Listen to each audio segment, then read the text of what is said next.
Yeah. Welcome along, everybody. Welcome to the Assets and Infrastructure Committee meeting for Thursday, the 15th of February 2024. It is our first official Assets and Infrastructure meeting for the year. I acknowledge it has been some time since we've had a full Assets and Infrastructure meeting, but also acknowledge the fact that we've had several workshops throughout the last few months as part of our LTP plan, and a lot of those workshops have also involved many discussions around assets and infrastructure matters. So before we kick off any further than that, could we all please upstanding for the council prayer? Almighty God, as members of the Rangitikei District Council, we give thanks for all the good things of our district and the advantages we enjoy. We pray that you will give us wisdom and guidance as we conduct the affairs of this meeting. We pray for all our communities and the district we represent. Help us to be fair and honest in our discussions, and help us to work together in the unity for the welfare of all your people. Amen. Amen. Thank you, members. Welcome to those online joining us today. Welcome to members of the public that are also joining us here in chambers.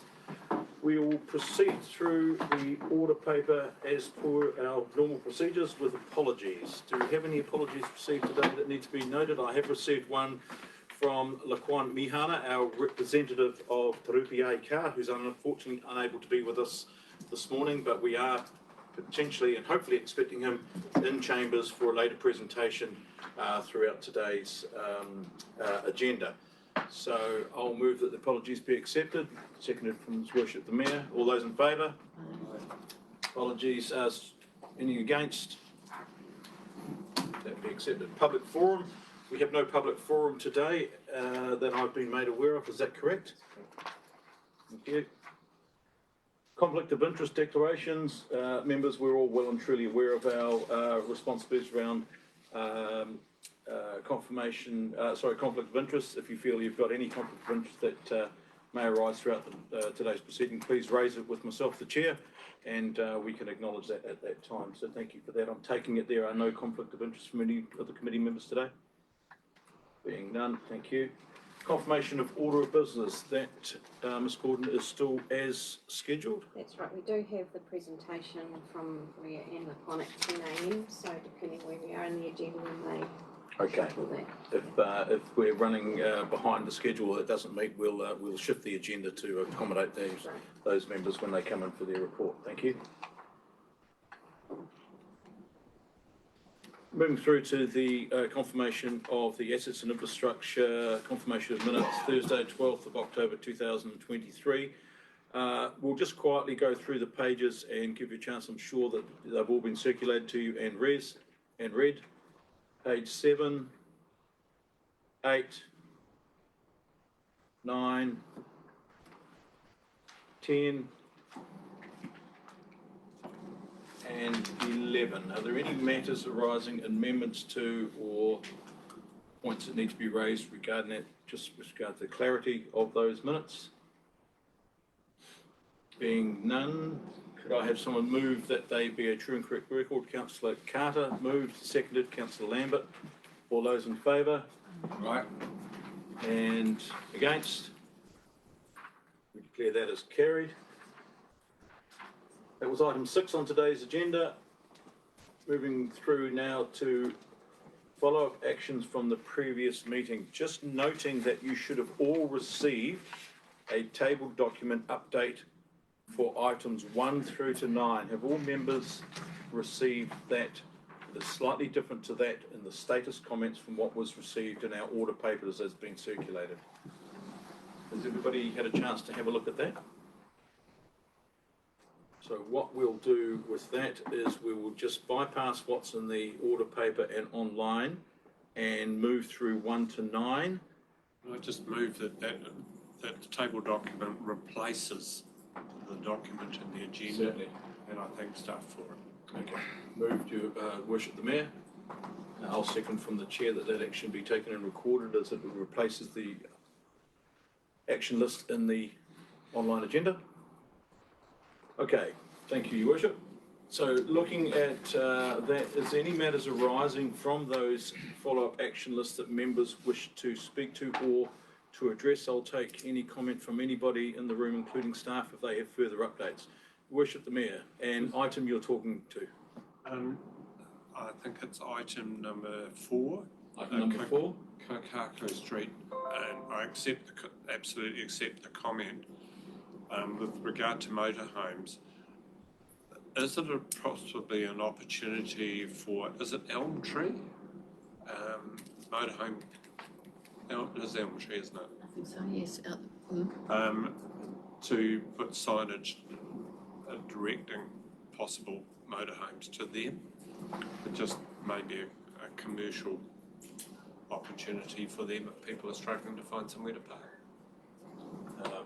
Worship, I'm not sure of Elm Tree. I'm sure that's something that's familiar with our Northern Ward councillors. Is that something that can be dealt with locally up there, or does that require an action?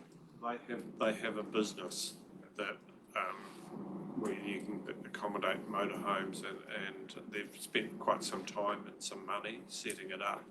And maybe just a signage saying there is motorhome accommodation, motorhome friendly, whatever. Yep, understand. So just a couple of hands going up there. So just before we try and formulate that to an action that staff may be able to take further forward with regards to that. Councillor Wong? There is a Taipei Community Board meeting next week, which will probably discuss the actions here.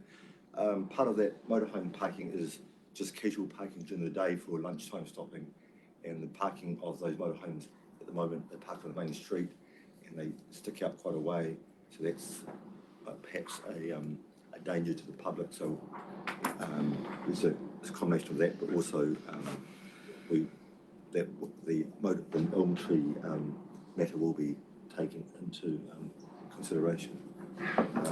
Can I just comment on another one? Just before we go to another one there, Councillor Long, are we comfortable then, is the committee comfortable that the action that is stated on the follow-up action still encompasses what's required by that, and that that's being actively looked at between our Northern Ward councillors and the Community Board in conjunction with Council? Are we happy that that status is okay? This is in progress, sir. Yeah, we're happy with that?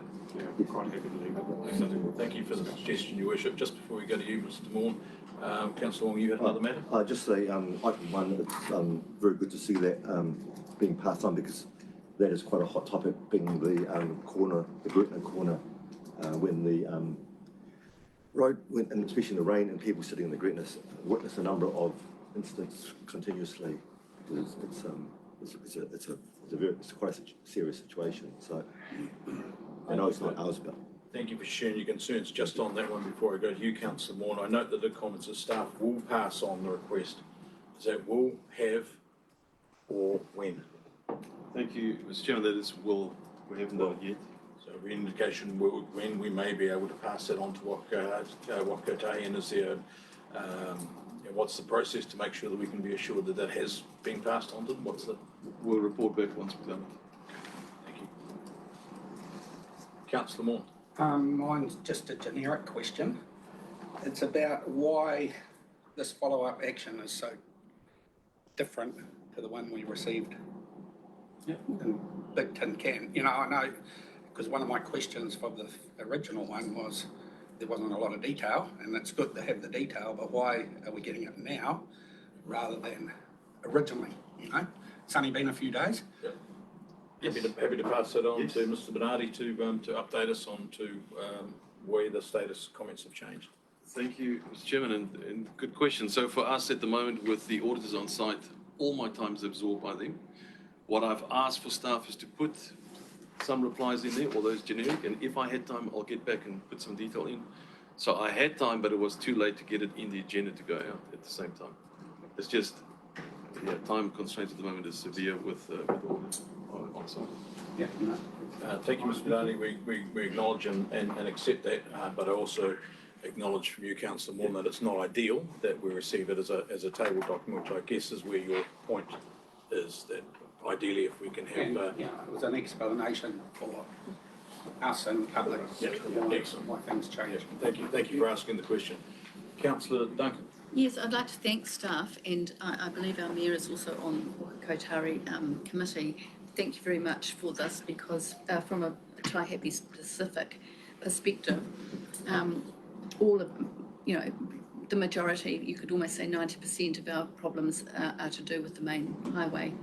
And so it's really important for us to know that we do have a way of feeding back to Whakakotari, even though that it is their responsibility. It very much affects the township. And I'm sure Bowls is similar, but thank you. Yeah, a difficult space to work in with that organisation, but we just need to make sure that we are aware and that we are progressing it through, and we are getting some status updates with regards to that. Kevin.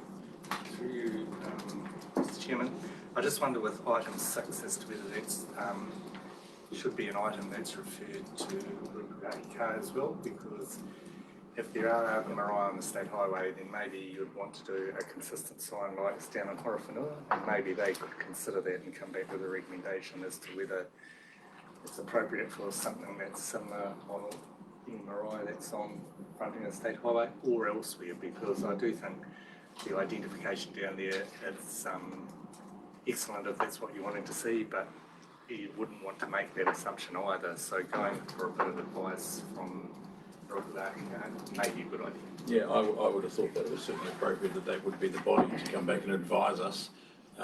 Your Worship, you've got comment on this item? You just need to clarify what you're actually asking for here, because it just refers to signage. We have signage that illustrates that there are marae.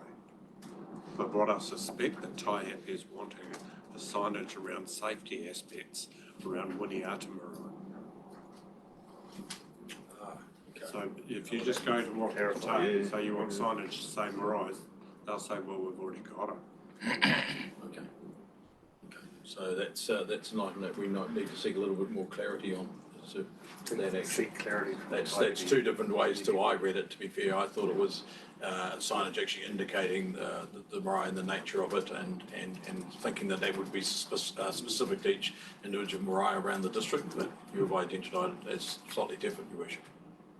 So perhaps we could seek a little bit of clarity on that. Councillor Duncan, do you have some feedback on this item? Yes, just to back up His Worship on that one. The Winiata marae has submitted several times over the last few years for speed restrictions, a better entranceway, lighting, and safety indications, because when they have a large tangi, they have to virtually shut off one lane of State Highway 1, and it's very hard to see, so yeah, definitely. Okay, well, thank you very much for clarifying that. It's not the way I read the item, but thank you for that clarification. Mr. Bernardi, are you happy that gives you a greater steer as to what that request from the community board actually is and what it entails? Yeah, absolutely, Mr. Chairman, and we'll pass it on to Whakakotari with it being state highway. Thank you. So that'll remain in progress with some contact through to Whakakotari into TI to get some, hopefully some follow-up on. Again, a difficult space to work in, given the amount of work that body and organisation has to deal with nationwide. So, but we'll keep raising the flag on it, shall we say? Are there any further matters arising from the follow-up action list? Being none, could I have someone move that the actions list be received? Councillor Carter, seconded Councillor Wong. All those in favour? Aye. Against? Motion is carried. We'll carry on with the because I'll brief report now. Okay, moving on to item 8 and the chair's report. I have not tabled the chair's report and have not sent one in, but I would like to make a verbal comment on a couple of quick matters. Firstly, just to acknowledge again the amount of work that we've all been doing and this committee has been involved in with regards to the LTP and the number of open to the public workshops that we've had and engagement as that has been. What has been interesting, of course, as you'll all be aware, is the repeal of the 3 waters / 10 waters / affordable waters by the government. This council is fortunate in the approach that we took throughout last year with the uncertainty of what that actually meant to us going forward as a body, and we chose to have both bodies of work being done at the same time. That actually bodes us in a pretty good space for the upcoming information that government is going to be require My understanding is that they're going to require a far greater detail of the work that's already been done by council and staff and Arno and his team in prepping for that information. But that previous decision by council in the way we operated going into our long-term plan and our annual planning is proven to be prudent, that we kept abreast of both of those different playing fields. So I acknowledge the work that has been done by staff in the past and thank them for being so prudent in that respect, but also pity them for the amount of work that you are now going to have to do once we get some sort of guidance or understanding as to what this means for us as a council, what sort of relationships are going to have to be built or informed and shared so that we can deliver our three waters through at the most affordable way we can. As I mentioned at the last council meeting that I chaired in the absence of the mayor, the issue hasn't gone away. It still sits there, and we really need to be abreast of it. There's a huge amount and a huge body of work to be done. So I know that we will have a large number of workshops as we work through with the staff, understanding where that sits. And I thank you in advance for the work that you're going to have to do. But we will need to be mindful that it will put a huge amount of pressure and workload on our somewhat already stretched resources. So if we can just be mindful of that and work with council as we hope to deliver and achieve the best outcomes we come, which, excuse the pun, is a very fluid situation. Herein ends my verbal report. So if the committee is happy enough to accept that as a verbal report, I'll move from the chair, seconded from Councillor Carter. All those in favour? Aye. Against? The motion is carried. Now we welcome our team from Te Matahua, Carbon Forestry, here to the to Chambers. Laquan in particular, you will not be a stranger to this room at all, and welcome. And neither will you, Blair. That will be very familiar to you. Yeah. The colours of the walls are still exactly the same as the last time you were here. Yeah, but a bit more technology in here. Okay, so we're now referring to reports from information. This is item 9.1 on today's agenda. You will have seen a presentation sent out to you via your online forums. I'm assuming you've had a chance to read that and will be all across it. This is a report for information only. There is no action that is to come out from it, but we look forward to hearing this presentation and getting a greater understanding of the work that Te Matahua does. I have seen some of these presentations before, and I'm aware that many of you around the table will have as well. So we'll just take a couple of moments to circulate some documents and give our team time to prepare. Adina, Ms. Falk. Just one comment probably is around the discussion that we had with Tamata Hawata. It was more about the Ratana project. That's where we kind of got the discussion started. So the Ratana project, you all know that we have land irrigation with woodland. There's potential trees on the land that we could look at harvesting and seeing if we can offset some of even the operational costs. So we just thought it's a good idea to bring them in and have a discussion around what it could look like. There are other organisations doing similar things, and I think our council is not really yet deep into the carbon credit harvesting yet. So I know that Anna's doing some work in that space as well. So just a good opportunity. Just before we rip into that, so just so I can seek a little bit of clarity here, members, have you seen the uploaded document that was in your big tin can? So we're aware of the background that Ms. Foley has just identified to us. Yep, everyone's happy with that? Excellent, thank you.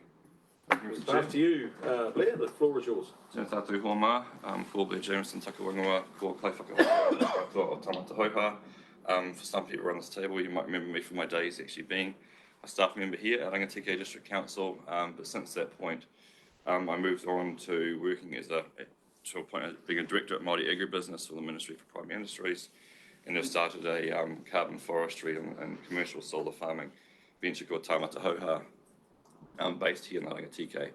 So what we'll do, if I can just jump through, we'll go through the first slide, and I won't necessarily talk to the actual presentation, but just make more of a number of discussion points on this.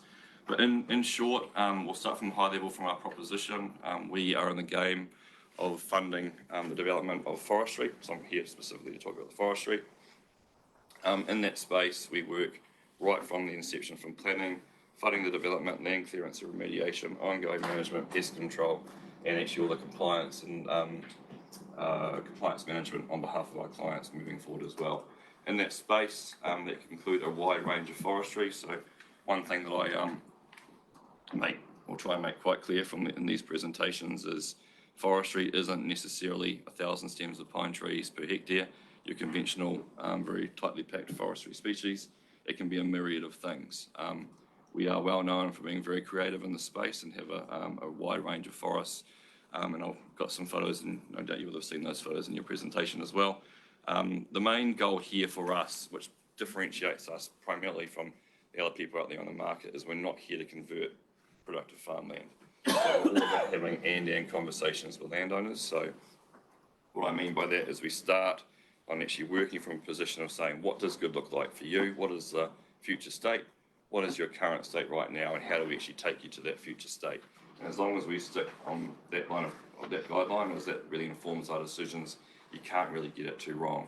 So in short, we have dairy farms that are classified as forests. We have high value horticulture farms. We've got nurseries. We even do cropping in between rows of trees, and working right now with a number of other councils in the space for things very similar to what we're talking today. The difference here is that for our line of sight is most investors or people in the space will want to come and give you a lease. So as I say, we want to give you $300 a hectare. We'll pay for everything and we'll take everything off the top. Unfortunately, that is quite detrimental to the landowner. When we look at other groups like New Zealand Carbon Forestry, effectively you're walking away with 80% of the income that is generated on that block, which is absolutely, it's a public meeting, so I'll be careful what I say. But in effect, one thing I just would really like to make clear is that this is not a plant pine trees and walk away type approach. This is you design what you want, and we can actually talk about incorporating natives and other biodiversity values that you want in your forestry block. So we'll jump to the next slide really quickly. So these are typically the categories that we play in. Permanent forestry is a more modern form of forestry. When we talk traditional forestry, it's growing trees to harvest. Right now we're in the space of actually designing forests and have done a number, and I actually welcome this committee here to come visit our show home in Palmerston North, which we've established. Effectively, there are a number of opportunities that you can do under the forest canopy, and that can take place from everything from food, fibre and nutraceutical type production as well. So it's all about, again, reinforcing the and conversation, and I really like to drop that in because most people hear the word carbon and you immediately think pine. Pine and carbon forestry has the same endearing value as hearing the word carb. So it's the same type of approach. We just want to be very clear how we differentiate ourselves in that space. To be crystal clear though, we can't do 100% native planting from day dot, and I can take you through the reasons for that, but at the same time, we have some pretty clever and unique ways to end up with 100% of a native forest at a 50-year period, and you can earn 5 to 6 times the amount of money to do that and get you there, which actually allows and pays for your ongoing management and all your operational costs, which is, for any landowner, very important. So we'll jump to the next slide, and from really quickly, from a scan overview, what is eligible? So a forestry block must be 1 hectare, at least in size, and the fun part with this is the canopy cover.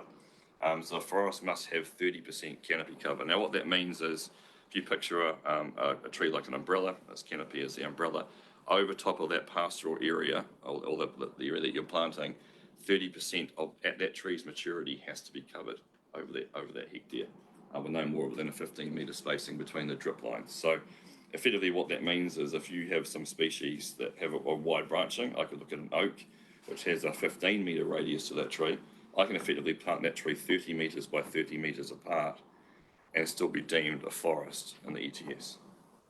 And it comes around structuring with that, how you apply that in a way that actually works for your understory activities. So another thing that's coming up for the farming community is MPI will soon release its animal welfare components, which hasn't really been talked about too much, around shading in paddocks.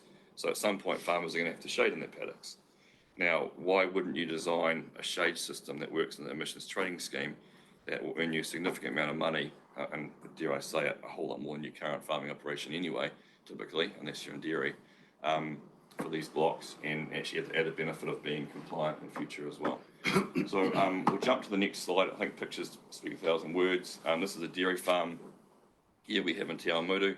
Those are Paulownia trees that are 3 years old. They are a frightfully quick growing tree. They'll go 6 metres in their first year. But each of those trees for that landowner are dropping over 100 kilos of dry matter of feed for them. They actually, former councillor Angus Gordon's actually got some up in his Taiapi block there if you want to go see them. And we'll jump to the Sorry, next. what sort of trees are Paulownia. they? It's a Japanese princess tree. Here's an example of cropping in between rows using locust trees. Locust trees actually themselves are another form of fodder. That's widely used in these communities, and that's a 20-metre row spacing. To be fair though, you don't need to have as many trees as you have down that line there to be as a minimum proposition. We have blocks which are 20 metres by 20 metres, like as a grid of a tree, which is a significantly huge spacing between those trees. We can jump again. There are opportunities to do things tighter if you're looking for food or nutraceuticals. And if we jump again to the next slide, please. Sheep and beef and hill country farms such as this qualify as a forest in the ETS. If developed by yourself as a landowner, within 4 years' time, landowners were earning $2,000 per hectare for that activity. The national average, and I stand to be corrected at the moment, for sheep and beef farming in hill country is about $300 net profit per year. So you're talking about a significant change, and that's brought down by some groups, and some groups are doing better, but on average, a weighted average, we look at that, particularly at the Whanganui River, where we're doing large-scale projects with Atiho and Moriko. We are talking significant areas of upgrading their farms in this space and changing their underlying proposition. But the happiest farmers we're finding, this is quite, I guess, an oxymoron for some people, or ironic, is that the happiest farmers we're seeing are ones who have a agroforestry or integrated portfolio in their system. During COVID and everything else, we had landowners who were earning $2,000 per hectare before they had to worry about where their stock feed was coming from and a number of other things in this space as well. We jump across again. The permanent forestry becomes attractive for some people who are looking more financially at the value of their asset. If they're saying let's not plant a pine but plant something like a redwood and have some regeneration. So it's not really a good example of regeneration, but a redwood plot that has a long-term economic value as well. If we jump to the next one, please. Here's a group we're working with in the Bay of Plenty. So we've actually established shiitake mushroom stands. So you can see the timber stands in the background. So again, it becomes about having an and conversation. There's no point just planting some trees. It's actually what you can do under the forest canopy that becomes the real added value and benefit for these projects.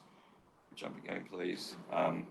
So when I show people this photo, you would typically think, oh, it's a great looking native block. For anyone who knows what a eucalyptus tree looks like, in the middle there, that block is earning that landowner $2,000 per hectare per year, and it's transitioning to native through a different approach to forestry, which is spacing to ensure a maximum amount of light penetration coming through into your forest floor, and at the same time utilising species that have a good nitrogen fixing quality to them as well. So again, it becomes, you can end up in a situation that you have a predominantly native forest or a native forest at year 50 if you want to selectively poison the exotics over time. One way that I strongly recommend, and we've done this with a customer in Shannon, is you establish a eucalyptus tree that never gets higher than 12 to 13 metres. And so by de facto, when you're planting a whole lot of natives or Mukakitea tortara around them, in a 30-40 year period, those native trees will have caught up, and over time they will swallow them out. And so all you've done is you've short-circuited your stratification process in a way that's economically sound, is earning you a whole lot more money, and at the same time gives you the added benefit or the value of saying that's what good looks like for us. So we actually pick and choose how we develop that. Jump to the next one. And important from a Te Ao Māori point of view around that, I like to share it, is that we view exotics on these blocks, particularly in the transitional forestry space, as manuhiri, as visitors on the marae of Tāne Mahuta, which is, Māori see it, all forestry is the marae of Tāne Mahuta. So under that same approach, when you go into a marae as a visitor, you're there, you're welcomed on, you're there for a time, and then you leave. We ask you, by de facto, if you're hanging around too long, you're asked to leave. So it's the same approach here in our forestry unit. We look at a tree as a visitor. Obviously, in the human lifespan, that's a different range or scale, but for the planet, that's an absolute blip in the lifetime of things. So if I look at planting manuka which was absolute crazy a number of years ago, and we've seen quite a few people, even in this district, suffering right now from that decision. But effectively, they planted manuka with the hope for transition to occur. They planted it at 4,000 stems a hectare, which is not only a fire risk, but it's just silly. And now you have a situation where that tree canopy is so dense, it won't let any other natives through it over the next 70, 80 years. So it would actually take that manuka plantation to die before natives come through. So it's not about having a native exotic conversation. It's saying, what is the right tree? How do we design it for your future state? And what does good look like for you as a landowner? So just jumping one more, I think we've got one more thing here. So this is an EBIT return for this region. This is us having funded the project. So these are the returns that if Tangata Hoha develops a forestry unit in a landowner's block and remains in the lookup tables, and I'll share, there's another whole thing there, but from a very conservative basis, these are the net returns that we would expect a landowner to receive with a very conservative set of growth rates and also carbon prices. So if I look at that and say, what's the best point of investment for some landowners, you don't necessarily have to jump down the pine route. And I strongly recommend that for those sort of projects, you don't. So what we can see here is if your investment timeline is between 10 to 15 years, typically you're going to earn more in the hardwood space during that time than you will in Pinus radiata. If you then start going over 100 hectares in total, or you join one of our aggregated accounts that we hold, you'll get far more from eucalyptus at a plantation rate than you will pine, almost to a factor of 200% in the space as well. We have a fellow called Dennis Hocking. I don't know if you know him, he's in the Bulls area. He is a really good person to go visit if you want some information on eucalyptus species and their growth in the area as well. So strongly recommend that if you need an independent voice on the matter. But again, and we'll jump one more here. We have to jump this one. So this is sorry for the small numbers, but this is a lookup tables. This is what MPI prescribe you based on what species you've got when you have a small forestry plot. When you go over it, it's sort of relevant, you have to measure your trees. But you'll see it in the bottom row, at 35 years, pine was sequestered 978, hardwoods 729, natives 286. So when we look at, I would absolutely love to go there and plant natives from day dot, but the fact is they cost 5 times more. I'm going to earn in most of the applications at least 3 to 4 times less. The break-even point for that is very, very long. We see people looking at the 30-year mark to even break even. Some native plantations will cost you 20 to 25,000 per hectare to establish in a way that you get the outcome you want. I can do the same with an exotic proposition for 2. So it's 10 times cheaper for me to do it that way than it is to go down the native route from day dot. Same time though, when you're thinking about the ongoing management, because the last thing you want to do, and we saw this in 1 billion trees plantations everywhere, people planted them up, and there was no ongoing support for them post-planting. Calamity. So you've got natives there, you're earning a couple $100 a hectare, you can't even afford to go out there and actually do the management that you need, whereas in the exotic space, you're paying for ongoing pest control, management, all the other forms of support that you need to make your decisions, and it comes back to, again, designing it in a way that's comfortable for you, but we need that baseline to pay off the investors and move forward in that space. I'll just jump to one more slide before we go to questions. There's this one here. So lookup tables are what government prescribe you. When you go over a certain scale of forestry, you have to do your own measurements. It's called the field measurement approach, FMA. It's different than the Financial Markets Authority. So please, just don't hear that and freak out. So effectively, the yellow line is what MPI say you're going to get. Now, the blue line is realised data sets that have come through from the work that we're doing with some of our customers in this region and the Bay of Plenty as well. So you look at that and say, if I was to look at the MPI lookup tables, of course you're going to choose pine because pine is listed as having a high yield, high return. It's well known. The moment you go over, actually start having to measure, the blue line is actually the reality we're seeing for some people. And the weighted average here in this region is 160% higher than the lookup table on average for most species, except for natives. So when you go the native way and you start measuring, we're actually seeing less. So we have customers in Shannon and Palmerston North who have gone native and measured their trees, and they've planted 140 hectares. There's one block down by the Vim, and it would have been better for them to only have planted 99 and put it in lookup tables because they're earning less than the 140 and they would be 99 on lookup tables. So it's just one thing to consider. You'll hear people push for the native and completely support the approach, but we can get you there a whole lot cheaper, but you a whole lot more money on the way that actually pays for the operational costs of actually managing your forestry. So it's about being quite strategic in that and making sure you're making decisions that are not just based off the ideology of natives only. It's about saying, let's end up there, but let's agree that sometimes the shortest way to your destination is often the longest way around. And so, and that approach is how we apply it here in the forestry space. So I'll jump to the floor for questions, but what I have presented in front of you here is we did a scan over the block that is in Marton.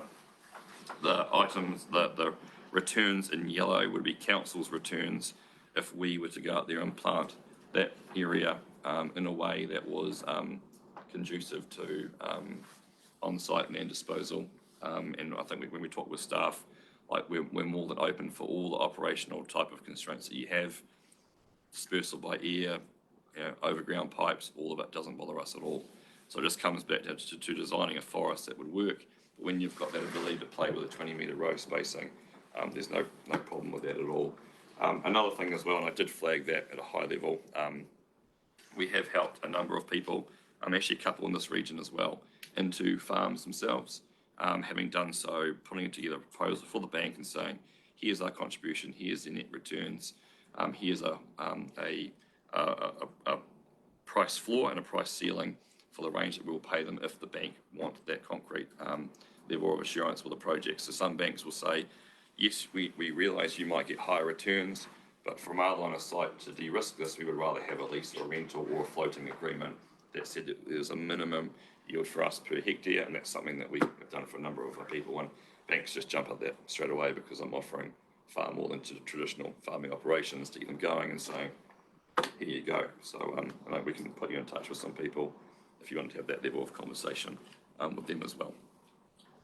Thank you, Blair. I'm sure there will be a large number of questions from around the table, and I'm sure that many of our farming colleagues in the room will have plenty. So, For us, who wants to lead us off? Questions from the floor?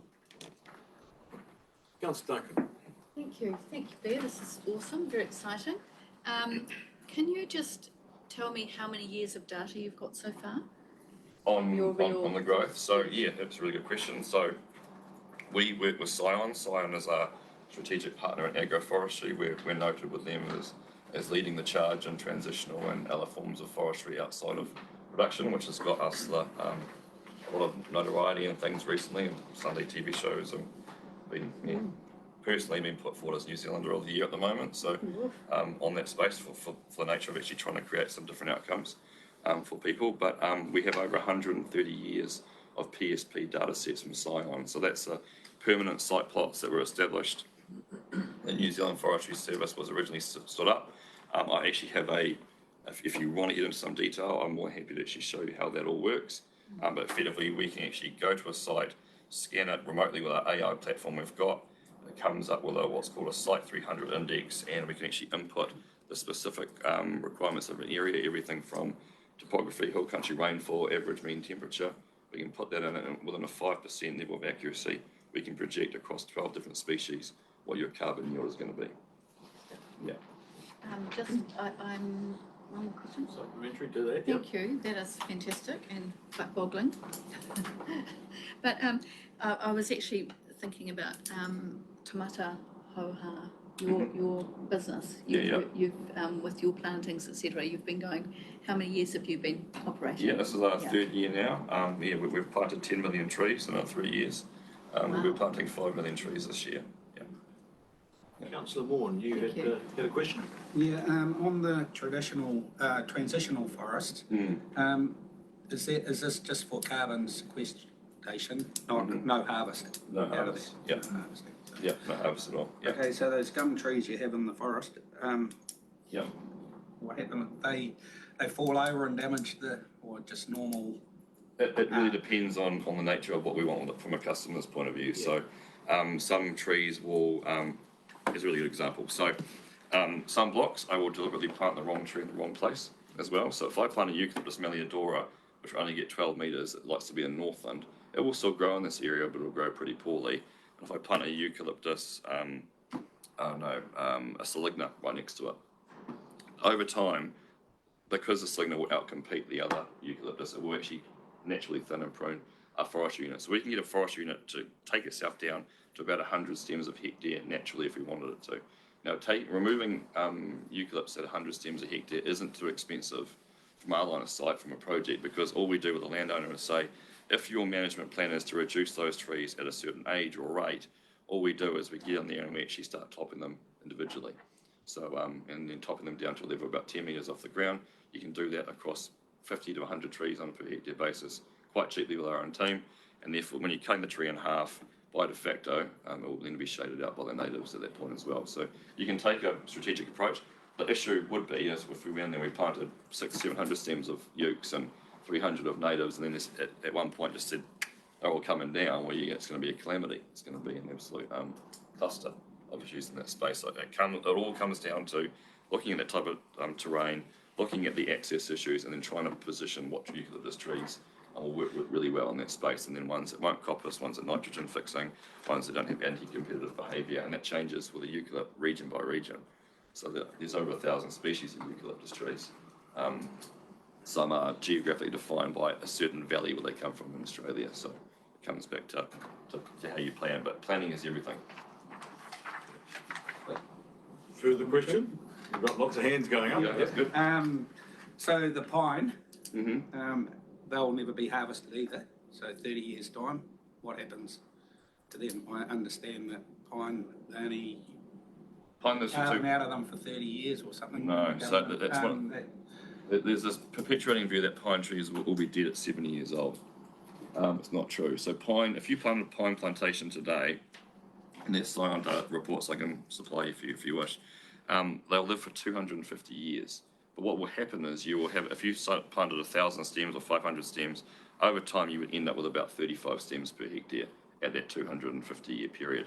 That is used by a lot of people to greenwash the shit out.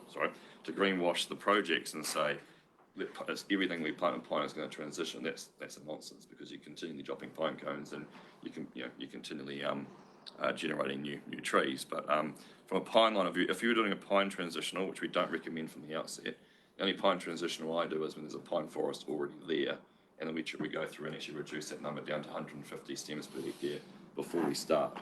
And then you have to do the same process with the ukes. As you come by and you cut them in half or poison them. There is going to be some damage when people are planted that way, but the reality is, for the people that we work with, those trees are already there.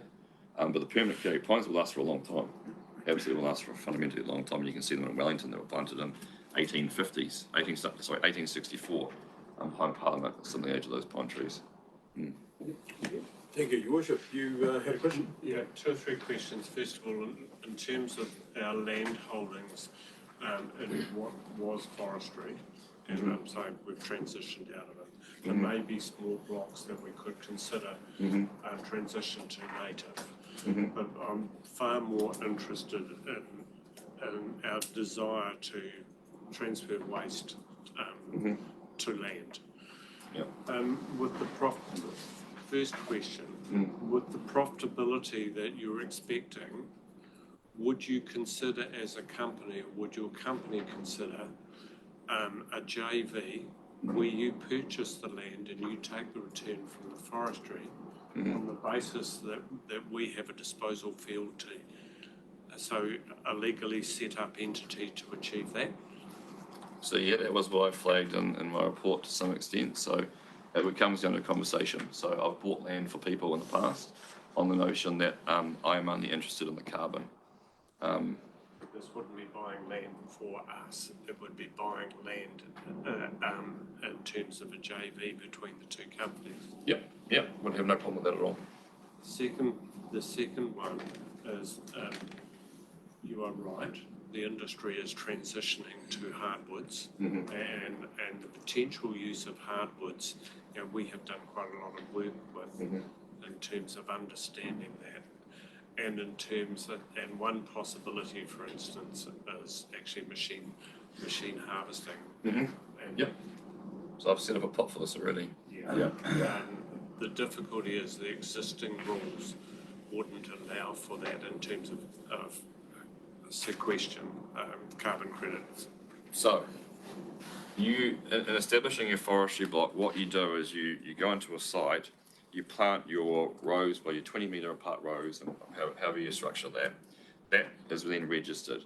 Once that's registered, what you do in between those rows is your own business, as long as the trees that you've registered never get touched, never get harvested. So, if I want to bring up that photo of the cropping scenario, sorry, let's put one of the middle ones in there, in your just after the cows in the paddock.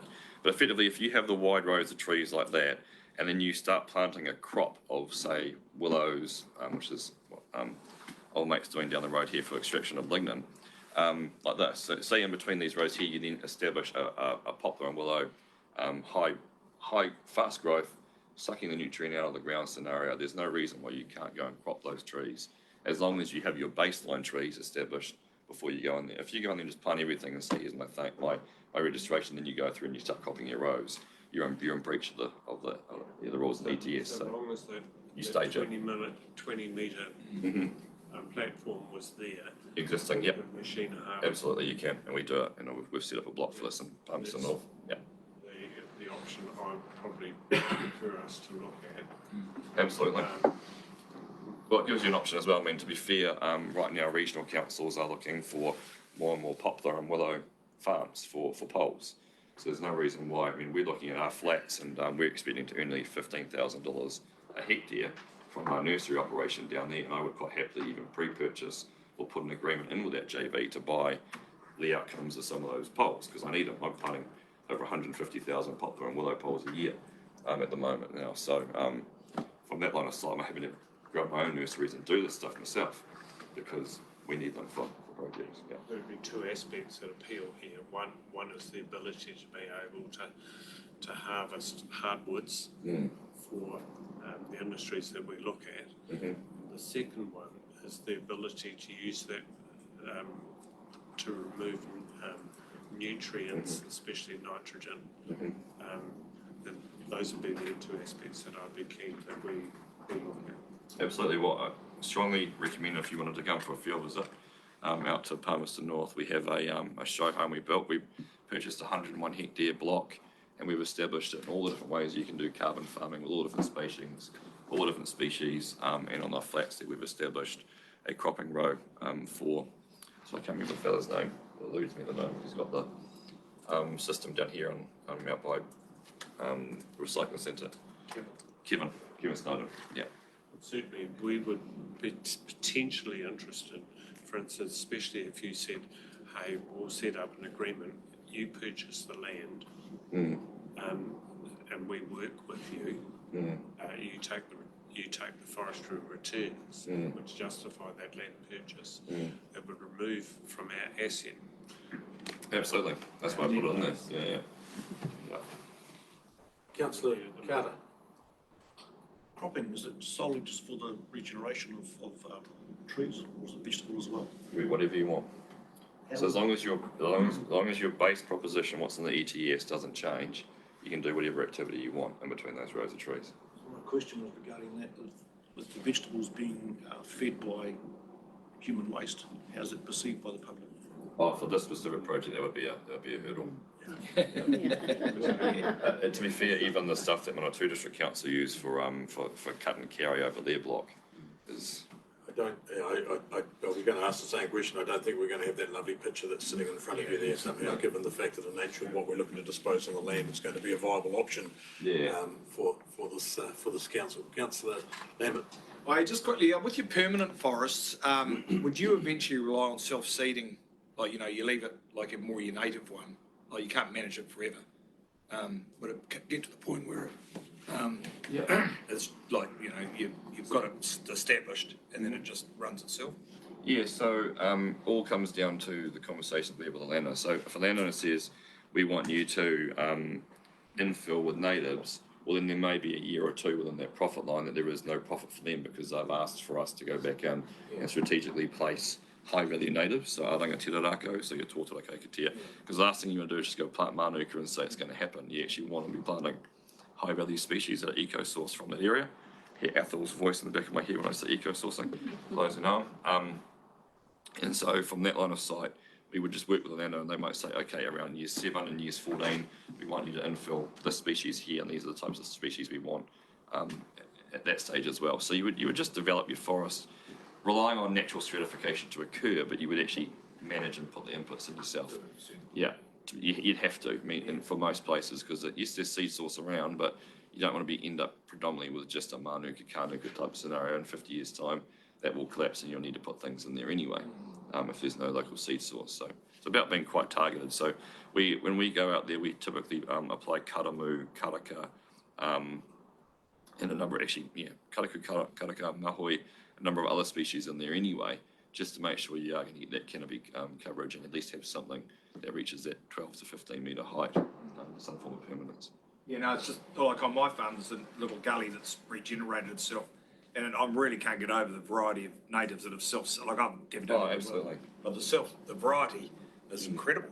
You know? Yeah, as long as you've got good seed source in your area, I mean, those birds will come by, and that's what we really like about eucalyptus as well, is that when you actually start, and they bring a lot of bugs to the area as well, they hold, because of the bark, they actually create a lot of habitat for that type of activity, so birds will quite often rest on them, do their thing, leave some seed material behind, and you find in those plantations you get a lot more of that native regeneration happening quite quicker, quite a lot sooner because of that. Yeah.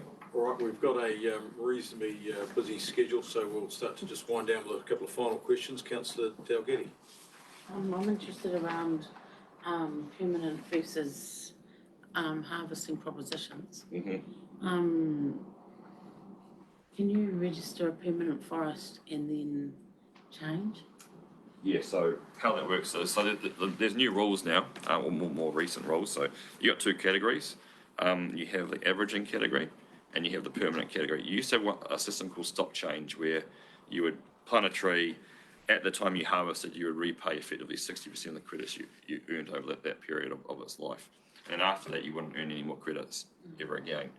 Now, the new thing, process called averaging, effectively does that, but says if you're going to harvest a tree at age 28, you can claim for the first 16 years worth of carbon, but from year 17 onwards, you can't claim any more carbon if you intend to harvest at age 28. So that stops you having to repay and those liabilities and food and all that other fun stuff. However, so once you've planted a forestry and registered it, you've changed the land use.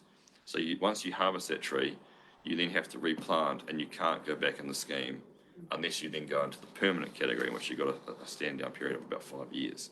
Otherwise, you have a 15-year stand-down period before you can even change activities or anything like that as well. So effectively, if you intend, you can go in the permanent category, because the permanent category is just a rebranded stop change. So effectively, you get to a point, and if you were to harvest, you would have to repay 60% of the credits you earned over the period of that forest life. Now, with carbon going up the way that it is, you would actually be silly to ever sell your credits, because if you sell your credits now at $70, by the time you harvest to rebuy those credits, it might be $140, which is a scenario that's actually costing you more than you've ever earned from that forest to harvest it if you go down that route. So with the aggressive nature of the pricing, you want to make sure from day dot, ideally, that you're structuring that in the right way. We do need to move on. It's always fun topics to talk about. All right. So for the permanent forest, then they earn annually all the way through their life. For 50 years. So the permanent category is only a 50-year category. So even though it's called permanent. However, at 50 years' time, you then have 3 options. You can either deregister and pay everything you've ever earned back. You can then extend it for another 25 years and then take it to that 75-year period, in which case after that, liability is gone as long as you don't harvest those trees. Or you can actually harvest the trees at that point and repay your 60% of your credits back at age 50. Yeah. So if we were aiming for carbon zero at 2050, say we do really well and get there in 2040. So am I right that we're going to see this price, which starts at 70 now, goes to 140, and then it's going to be back at zero by 2040? Is that right or not? Well, there's a lot of crystal ball stuff there, which is the fun part of the equation. So, but in short, we have our commitments to 2050. So, the price is going to stay absolutely consistent to 2050. What they do after that around penalising emitters for emissions will still continue. But by de facto, we should have enough carbon units, NZUs being generated domestically that the price will come down. I think that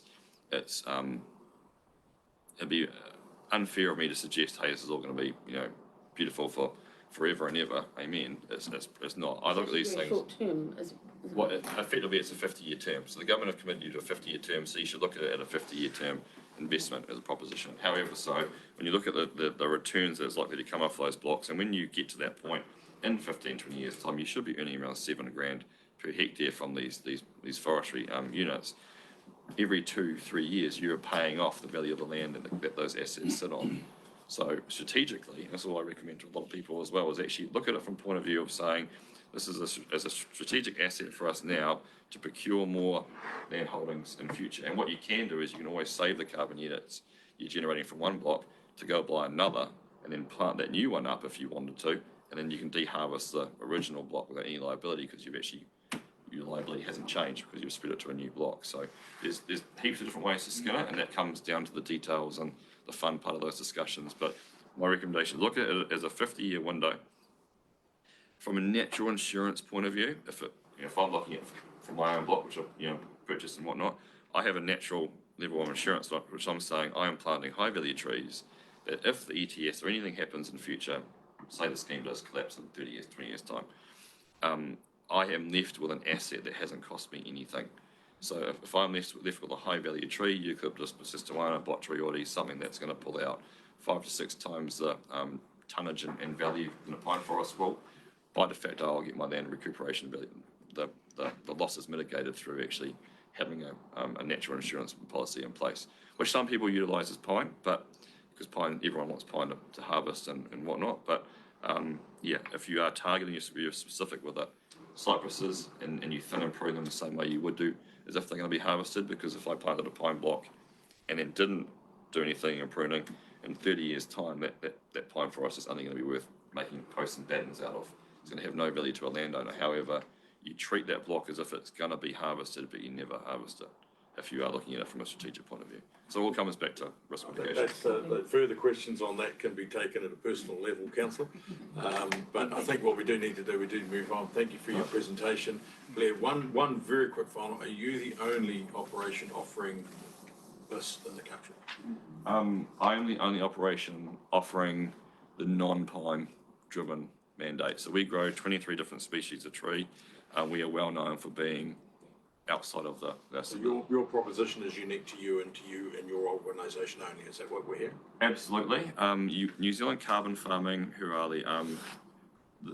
this year coming, we'll be planting more trees than them, which is a bit of competitive fun. But look, they are pine and largely pine only. They're about 98% pine. We're about 15%. No, it's true. So the clearly we have a piece of land that you've identified that we may need to do something that can be beneficial to all parties. You've indicated a possible way forward. There will be other lands that may be slightly different as we look to transition our wastewater plants away from river and from awa.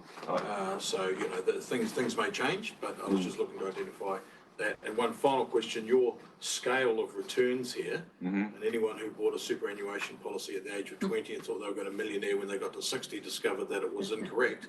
Is this a averaged model? Is this low risk, high return model? Where have you picked these numbers from? So these numbers are taken directly from legislation, from lookup tables. So I've taken them directly from there, and I've assumed, and you can see on the top left, a 2% price adjustment on spot price, which effectively just deals with inflation. So that's lower than what most other groups are modelling. Markets go up, markets go down. But I think we'll wrap up that presentation from you there. As I said, we do have other items on the agenda. No, like these are commercial to you guys. So These you're things happy you can for do. us to take that? Yeah. I don't know if you want to upload it or not, but effectively that's what council's returns would be for that block. If it's if it's something that we need to investigate further, I'm sure an opportunity to visit your show home, show farm that you've. And the head office is just down the road, so. And there could be some further conversations there as we progress through the number of projects that we have, which may be able to utilise this sort of technology and what you're delivering further. So, thank you for that. We're all happy there, Timo. We will move from the chair that the Te Matahua Carbon Forestry report be received. I'll move from the chair. Do I have a seconder? Councillor Morn, thank you. All those in favour? Aye. Against? The motion is carried. I'm certainly more learned on the subject now than I was before I walked in, but let's see how that one pans out as we go for further discussions on those matters. Moving on to item 9.2 on the order paper, which is the Assets and Infrastructure Report ending December 2023. So we'll take that as being updated to that point. Who is taking us through this? This is a tag team between Arno and Ms. Foley. This is Arno, right? You're in charge of this one. Thank you very much. And I think we'll do what we do every time we have a look at this report is we just kind of step through them, and if you've got any questions, I'd be happy to either take the questions and get answers to you or answer them right now if I can. So the first portion of the report is always the roading activities, and it's just an update of where we are on all the different projects that they're working on. So really under rehabilitations, any questions on those ones? Can I just ask one quick question on the first one on that emergency works?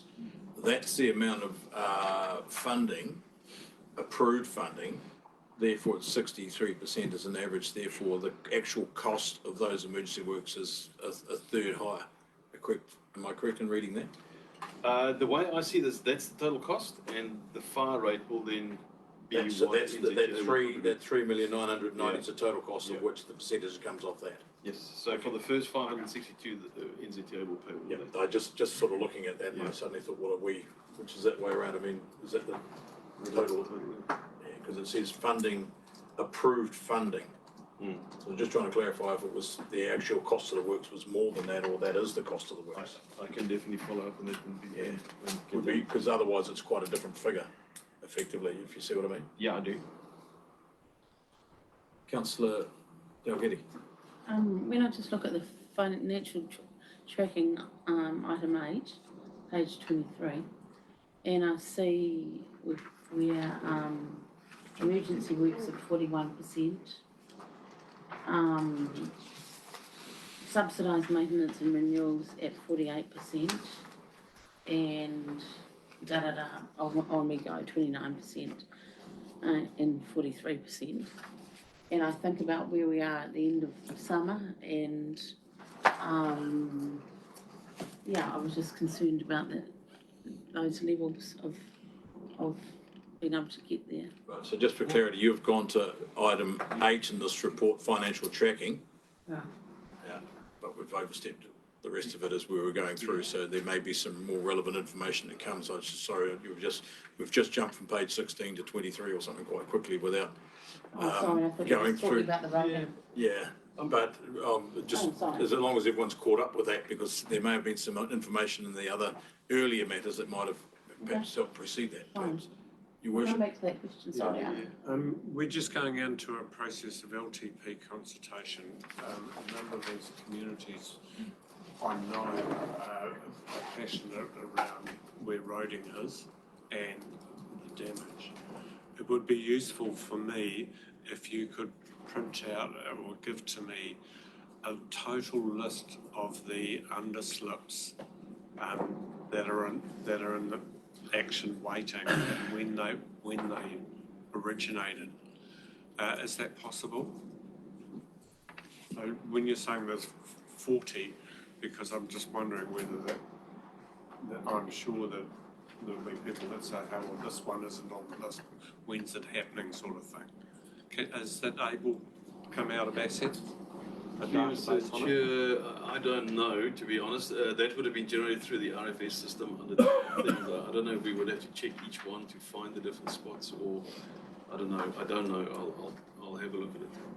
Yeah, can I leave it for you to come back to me to see how that information could be accessed? We just check that we're clear on the request or the action that's being asked. So we gonna can ask the same seek a thing. bit of clarity as to what it is that you're seeking, Your Worship. So when there's a, can I just ask, is when there's an event, is there a check in an acknowledgement of underslips or overslips by the contractor?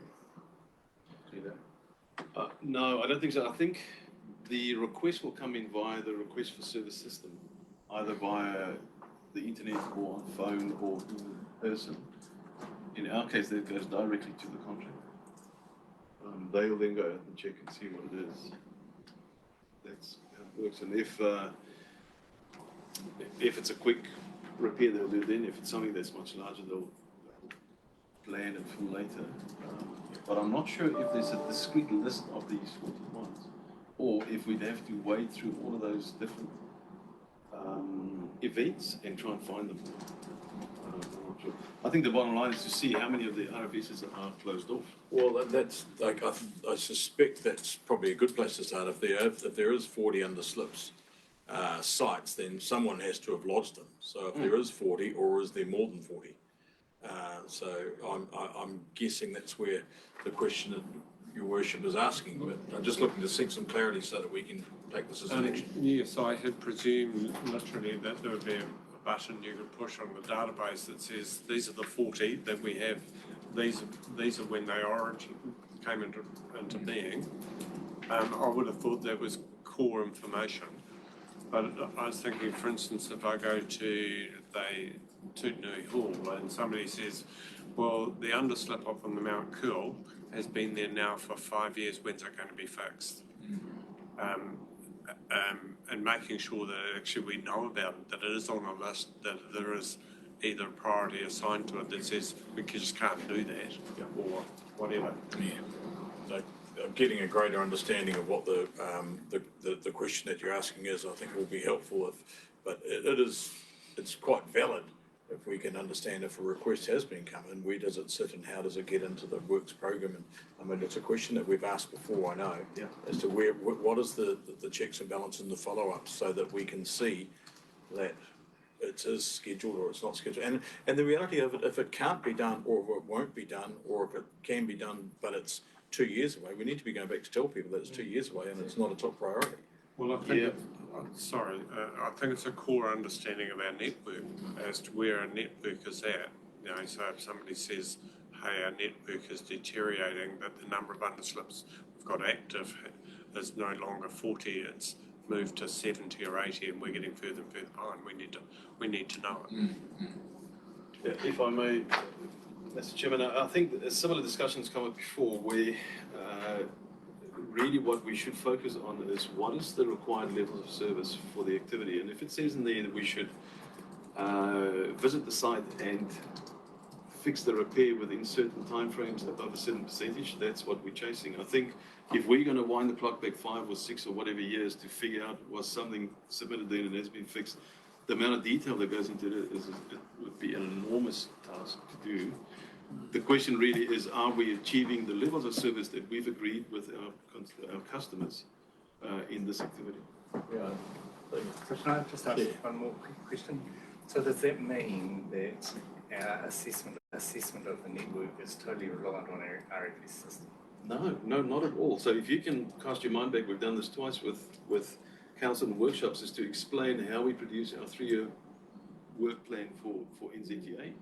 And there's a mountain of data that goes into that, of how we determine what state it's in, where we need to spend money, what parts of the asset require more. So that's the sort of check that I was trying to get at with my question before, is that must indicate how many underslips you've got on particular parts of the road.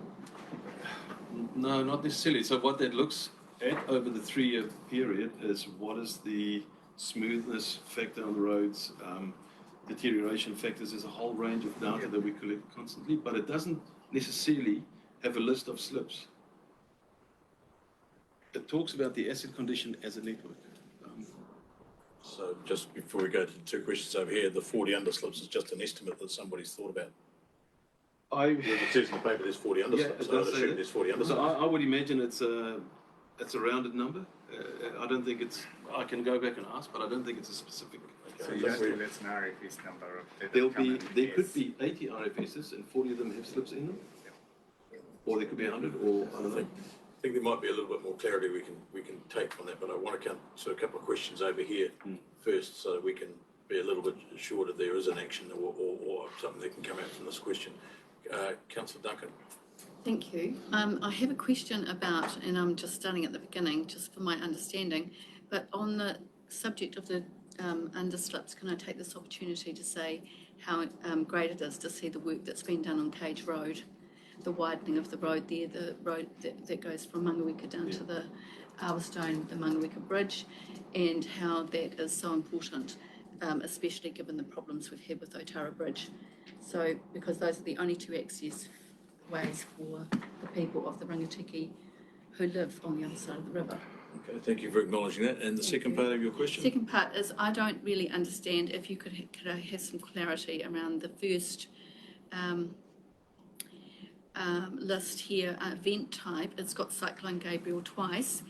That's been separated obviously up because of the far rate's different. But Cyclone Hail event, which was the January 2023 event, and I don't understand why that's not listed as being a Cyclone Hail event, because I think that it definitely is and should be. That amount, which is actually more than the two amounts for the Cyclone Gabriel, has not been separated, so we've obviously just got the one rate. So can you explain why we get 100% for the first $500,000 for Cyclone Gabriel, and then we have a different rate? I just don't understand how that works. Yeah, absolutely. So there's a couple of factors when it comes to the fire rate. There's a fire rate for if your damage is under, let's say, $1 million, then it changes. If it gets to between $1 million and $8 million, then it changes again. With Cyclone Gabriel, though, I think central government said because it is such a big event that caused so much damage, they allocated certain districts that were affected, if you're in those districts, you'll get 100% fire rate. So there's different factors every time we apply for it, and they apply it in different ways. But I suspect that's why that's 100. I'll just go to Councillor Loudon, had a question. Just on the underslip issue and understanding what underslips we have, is that an issue with the shared services type agreement? Is the problem within that structure, and would an alliance model change that? And if we were to push towards an alliance model, could we put mechanisms in place to improve the information that we have about our network? Through you, Mr. Chairman, really good question. I don't think it's because of the shared service at the moment. I think it's because of the way we capture information. So it is in the RFC system, it will be in there, but we would have to take a person and say, sit there and go through all of them for the next 3 weeks and figure this out. So we just don't have the resource.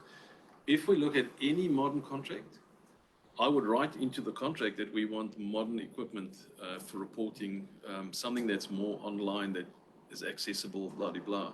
And we could improve on that a whole lot. But the baseline is the way we capture information. It's quite tricky because people phone in and they've got 4 complaints, and one of them is the slip. So we would have to read the whole thing to figure out if there's a slip in there somewhere. It's just the way it's captured. Okay, so obviously have we got I'll just go to Councillor Dalgety before we move on from this particular subject, seeing as we've only got the page 2. Councillor Dalgety. So page 18, the Otara Bridge. Have we actually got an action out of that conversation as to what we're looking to do? Is there something that needs to be documented that we can work with regards to this issue of the underslips? What I may suggest, Mr. Chairman, I think it's a fair question, and I think it warrants at least me going back and investigate. Okay. Is there a way that I can get a list? I understand where His Worship's coming from. So are we just able to capture that somewhere so that we can follow that up? Yes. I think I'd also like to know is it an action list? whether those underslips in terms of what you were calling the evaluation of the roading network are recorded as well, because I thought in other models that was recorded when we did that. But yeah, that's the good. Apologies, Councillor Dalgety. I just want to be clear that we had some actions come out of that somewhat robust discussion, but floor is yours. You had a question on page 18? So the Otara Bridge, so I think it was last month, we were all excited because we were given that the dates the work was going to commence. However, I have a builder at home at the moment that lives the other side of that bridge. There's no workmen there at the moment. We're now on the 15th. This was supposed to start on the 13th. There's no communication on our website. And are we realising that, you know, some people are driving quarter of an hour to the bridge, and it is very affecting getting the school bus, getting to preschool, whether that bridge is open.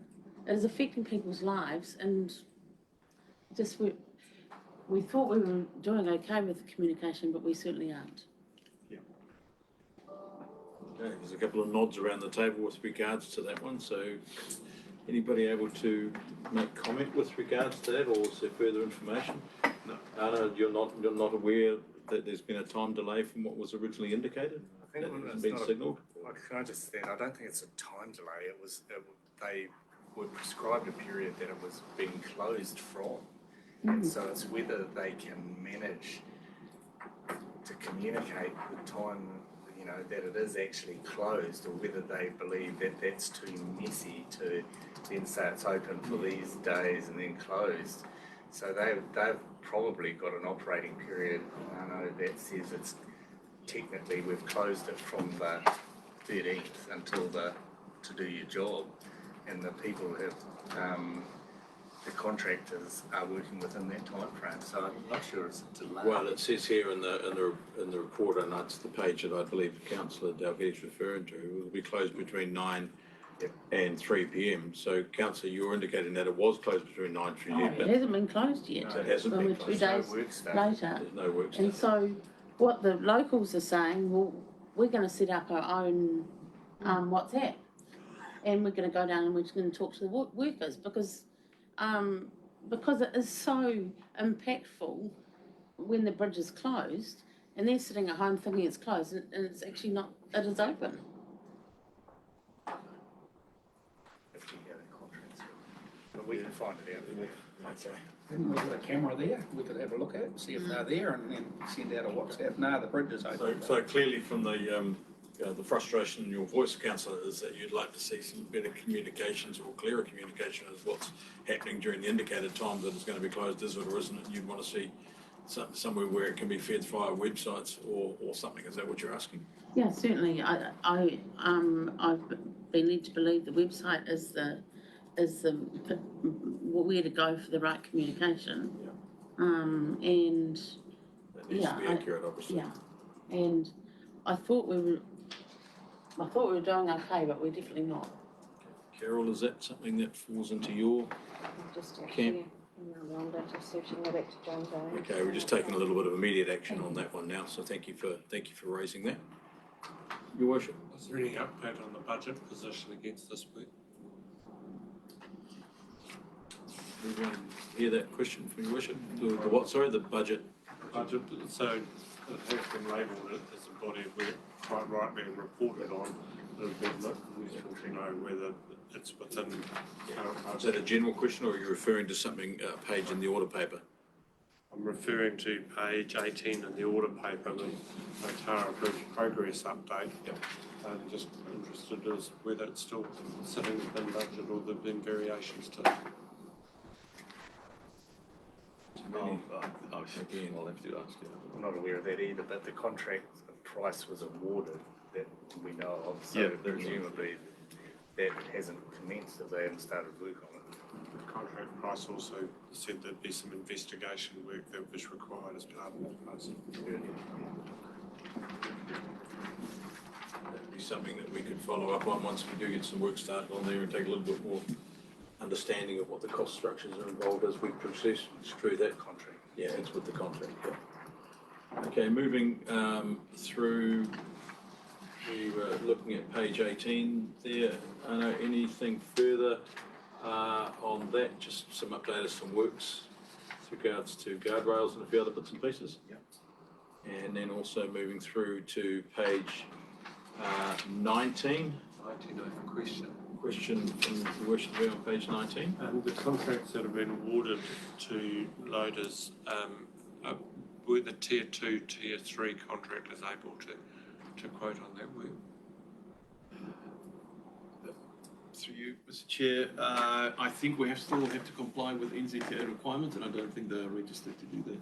So we have had a range of other contractors in the region doing a lot of work for us that we haven't used before, but I don't think it's as low as third and fourth tier. So did these go out for some form of contract or were they? They go out to tender, yeah, all of them. Okay. That was page 19.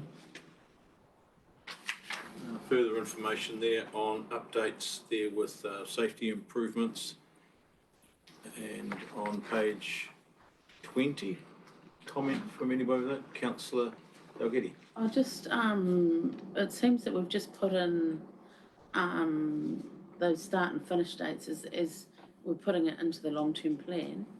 I just think we need to probably keep to being a bit more specific around those dates. You're just referring to 24 to 27. You're looking to firm those actual dates up. Yeah. At some stage. Please. I guess the only way once you do that is once the physical works are underway, we won't have that information until contracts are awarded, but as they come through, I guess we could then firm up some dates once we've actually got contracts awarded. Yeah, but I wouldn't, again, you wouldn't want to overcommit because the contract earlier that takes more of the money, it's going to push it further out, so you'll have a timetable for the program. You're clearly looking to be more accurate as the opportunity presents itself to be more accurate with the information that we've got in our report. Okay, take that on board. Councillor Loud. Just a question regarding the Kurikuri Road, Pukipapa Junction. Well, first, thank you for chopping down all the trees around that tonight. It's so much better. But what is an RIAWS? You're not the only one with that question. What that is a remote warning system for traffic approaching the intersection. So the problem there's not a clear line of sight if you're coming from the Bull side towards that intersection because of the dip. So what this does, there's electronics that will pick up a moving vehicle and warn you at the intersection. So although you might not be able to see it with your eye, the warning will be that there's something coming. That's what it is. Hamatangi Straits, Kairanga, that type of thing is what you're talking about. It detects a vehicle as the vehicle's approaching and then it tells you to slow down because you picks up the vehicle coming across your path. Thank you for that. I wasn't the only one that missed that one or wasn't sure what that one was, Councillor Loudon. Further questions that we stepped through? Councillor Dalgety, you had an earlier question that I wanted to go back to where we were up to first. Was that answered? Not No, yet. it's not yet. So you understand the question? I do understand the question, through Mr. Chair. So this report is at the end of December. Normally the construction period for roading would be from December through the dry months up to, let's say, April is the busiest time for roading. So this would still report on before all of that started. Okay, thank you. Previous. So the next report we would expect to see a significant different change in the percentage of these numbers, and hopefully which would indicate a completion of a large amount of works at the same time. Ideally, if it all fell in 1 year and it all got ticked off and all rolled into 1 year, it would make everyone's life a lot easier with regards to managing some of these projects and now our own budgetary bits and pieces as we go through. So that was on page 23. Councillor Lambert, you. Quickly back to 21. I skipped over the copper cane thing. Start and finish, but stage 1 and part of stage 2 is complete, so it's not finished. My understanding of stage 2 is the sealing of the back of the Marton and RSA Citizens Memorial Hall is stage 2 of that project. When the original project was put on our asset management plan via roading, it was to do that whole section right through to the back. The first stage being Cobbercane Ave and the curb and channeling has been done. It's the back section which is yet to be completed. So I gather, well, I would hope setting a stage 1's been done, stage 2 is still on the schedule, but It is, yeah, so the details around exactly when and, yeah, sure, but that's exactly what it is, yeah. A couple of questions coming up on that subject, Your Worship. Yeah, I have had and have always had reservations about putting asphalt right the way through the back of the memorial hall. While we're doing sharing sports, you're getting truck and trailers in there, screwing around to back trailers in. We put asphalt down there, the chances are you'll rip it up within a very, very short space of time. I would agree with that, but that would lead us to then say if it's something that we're not going to do, we need to make a resolution not to do that, and we need to get it off our work schedule. So, I mean, that's if stage 2 for that very reason, when we've had a very successful sharing sports event just recently. But if it's something that we're not going to do, then let's get a resolution or just to not do it. If stage 2 is combined with extension into the back motel, back accommodation, fine. But if it is including the backing in area for those units, I think that we would be disappointed in the outcome. Okay. Anna, do you understand what that section yeah, is? But it's a valid point. Yeah, there might be a more delineating line where we can make sure that we've got that space. But we just need to make sure that we don't suddenly have the crews turn up there next week and start doing it. Might not be prudent, as much as we like to get work done. Councillor Moore. Okay, not on Copper Cane, but the Marton Rail Hub. Just jump to page to us, please.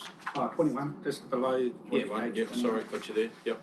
I see we had a court decision, High Court decision come through our emails. Is that, what's the an update on the Marton Rail Hub, really? How our people are going with their due diligence and... Just note that we do have that in the Project Management Office report later on, which we'll be stepping through that, so we might just park that one to that, so we're not sort of jumping around a wee bit. This particular item here on page 21 purely does relate to some roading works in that facility, but we do have it on our Project Management report office to step into, so we might just park that off there. Thank you. Moving through forward on that, any further questions? We're looking at page 21 there. I'm going to show my ignorance here, and I should know RIAWS. Yeah, we just had that conversation. That was I saw you were doing some other work. No, that was the speed management signs where two intersections converge. An example is Himatangi Straits. If you're going down to Wellington, those sort of signs that indicate when the... Sorry, I was doing a important piece of work. Yeah. Remote boarding council work, by the way. Catch you up. No, we'll let you off this time. Okay, so carrying on through, I know I'm sort of stepping in a short report. You should be doing this, but yeah.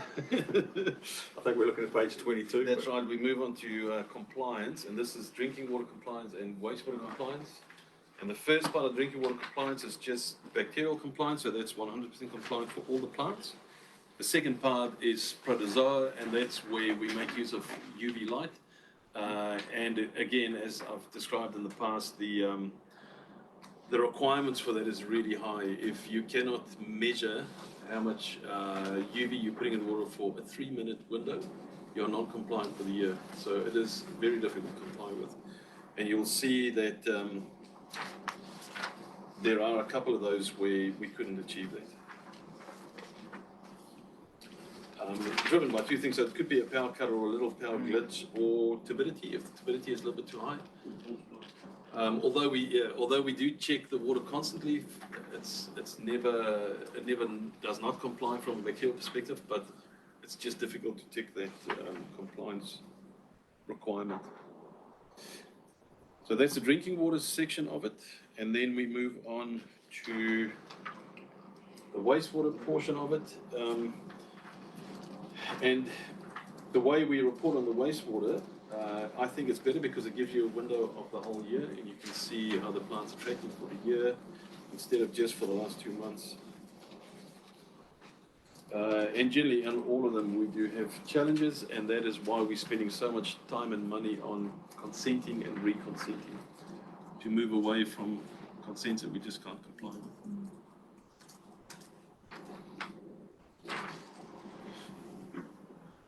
Sorry, councillor Dalgety, question? I'm just understanding,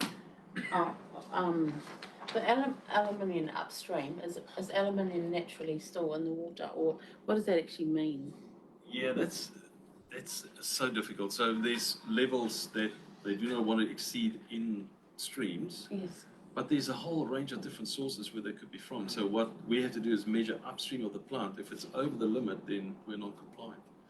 Although wherever that's from, we don't know where that's from. Right, so we're saying we know we're not compliant, but it's not us that's making us not compliant, it's up above us. Thank you.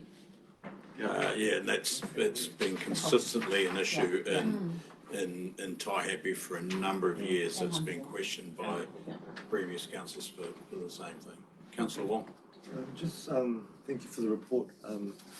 I know with our non-compliance issues, are we in communication with the regional council, and are we on their good books, or are we? Definitely not on the good books. No. But we do communicate with them a lot. But we are heading in the right direction. With, Didn't we read somewhere with the worst in the Horizons district? Yeah. I'm just trying to gauge how. No, bad books. Yeah. Okay. So we are heading in the right direction. Yeah, that's fair. Thank you. Can I just say for that one, I do think that we need a bit of a schedule with because I've been struggling to get hold of that in a overall sense too, and I do think having a schedule for each of the plants as to what we're doing to try and get compliance and what we're taking would be useful so that everybody could see how we're tracking. And I don't know whether Horizons have that in a total picture that they could hold us accountable to, but I think that would be worthwhile at some stage. Yeah, to be fair, I haven't talked to Anna about that. It's just as I've been bouncing around the various meetings, it is quite hard to see where you're going in some of the developments. And I know some of them are picked up in Adina's project management, but having a clear indication of that at some stage will be useful for both, I think, Horizons and ourselves. Yeah, it's a subject that we're all concerned about, so we've got a number of questions. Councillor Duncan. Thank you. Yes, in my term and a half here, that aluminium upstream has been consistently non-complying. It begs the question for me, is that not in Horizons' responsibility then to find out where the aluminium's coming from, rather than just testing the water below our wastewater plant and then saying that we're not compliant? Is it not that, in fact, the water arrives non-compliant and then we get slammed for it? Through Mr. Chair, it is, you're correct, but ultimately the fact does not change that we are not compliant. It's the same, for instance, at Taipi, there's only allowed to be a 3-degree temperature difference. So we don't control that either. But if it's non-compliant, it's non-compliant. It's recorded as non-compliant. Thanks, Hannah. Certainly there shouldn't be, but there's degrees of non-compliance, which is a complex one. Councillor Lambert. I can speak briefly to that. Parts of my farm, when I've soil tested, have very high aluminium components in the soil, so it's probably coming from you. That was yeah. Yeah, well, a lot of it would be. But yeah, so it'll be in the soil somewhere up there in a bed, because it's actually it locks up a lot of other nutrients when you fertilise. It's not good stuff. Yeah. Worship. The trick is it comes out of volcanic soils. The trick here is to recognise that when the consenting process is put in place. So we're operating under a consent process where we didn't specify and argue the case. And the consent conditions are what they are, unless they're reviewed. But certainly Ruapehu District, for some of their consents, they absolutely recognise the nature of their volcanic soils. Before we go to Councillor Carr, that's a good point. Mr. Vidadi, you've got a comment regarding that? Thank you for the opportunity. The problem with the consent, the whole process and the hearings is you cannot control what's going to come out of that. It all depends on who submits who they bring as the experts and how the commissioner see things. That's what ends up on your conditions list, and you can argue quite often as much as you like, but you do not control what ends up on those conditions. No, but I think perhaps what His Worship's indicating, we're in a situation where we're going through consent now on a number of our plants. So perhaps that's something that we need to be aware of as we're going through the process. I'm sure you and the team are, but we have engaged people to take us through the consenting process. So we just need to be aware of that we're clear. I take that on board. I'm just raising the flag that it is a very unknown environment, and what comes out of it is what comes out of it. As we're aware, it's a long process environment. Councillor Carter, you had a question? Yeah, with the wastewater, you've got the volumes, and there's quite a few in red for 16, 22, 4 days, whatever. What does that indicate? Yeah, this is particularly challenging for us. The Hunterville and Taihape consents have incorrect daily and maximum volumes on them, which means we will not be able to comply with those consents either. And that's why in both cases we are working on new consents. So we have notified Horizons that is a problem, and we try to look at more cost-effective options like variations of the consent. We've really thrashed it out with iwi and with Horizons. That's not possible. So in both those cases, we are complying for whole new consents. Is that always through rain events? Not through rain, but not just rain events, just in general. The number is incorrect. It's can't apply. So does that, sorry for going back to His Worship's previous question, but does that not lead us back to the same situation of we need to understand going into these consent processes what these needs are now and going into the future? I mean, the aluminium upstream is one. If it's been signalled that it's already there, and it's uncontrollable by us. But here's an example there where you've just indicated that our current consents have got the wrong information in them. It's just perhaps it's a little bit of a flag there just to make sure that when we're going through this, and I know we're engaging some people to take us through that, it's a should be high on our list to make sure the information we're requiring is accurate up front, so that we can get the best outcomes and longevity of some of these consents. Because we know it's an expensive, time-consuming process, and we don't want to be jumping in and then all of a sudden going for a variation. Yeah, so unfortunately that was done way before. I understand that's very old. I don't know, but you're absolutely correct. It's an indication there that it's something that we should be watching in this process as we're moving through these round of consenting. Is all I'm signalling there. Your Worship. Excessive volumes going into our wastewater is also a very good indicator that our network is aged, and we get infusion, but also that there are a number of properties where the stormwater is connected to the wastewater supply. Fundamental issue that we have to continue to work at. Yes, and it certainly, being illegally connected certainly causes issues for us as a council, but it causes a cost to all other ratepayers too. So it's a significant issue for us. Stepping through. That's the lot for me. Okay, are there any further questions around that? We've had a little bit of a thrash out there. Thank you for your questioning on that item. It's good, and this is the right forum to do it. I'll move from the chair that the Assets and Infrastructure Report period ending December 23 be received. Do I have a seconder for that? Councillor Duncan, thank you. All those in favour? Aye. Against?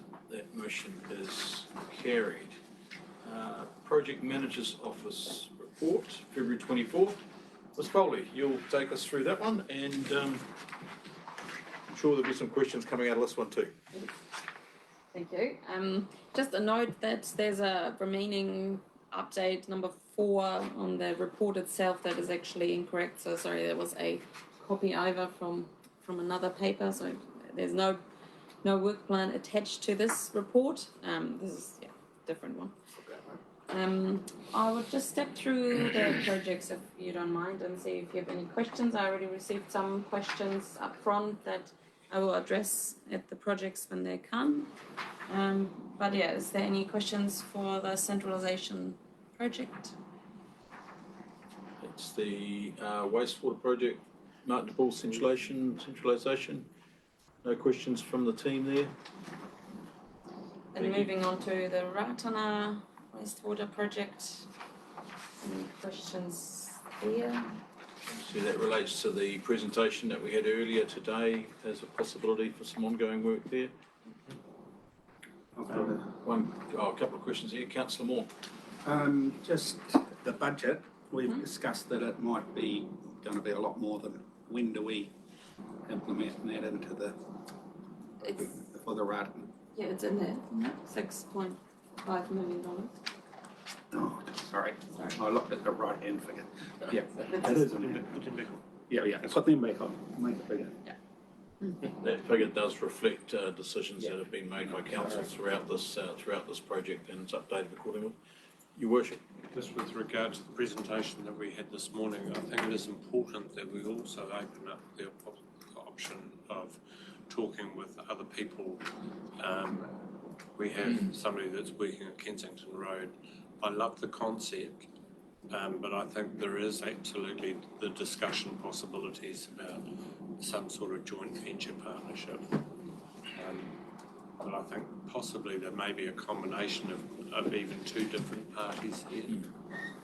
It may well be that it's possible to remove the land purchase price off our budgets, which I'll have the discussion further, but I'd welcome a presentation from, for instance, Kinfinland.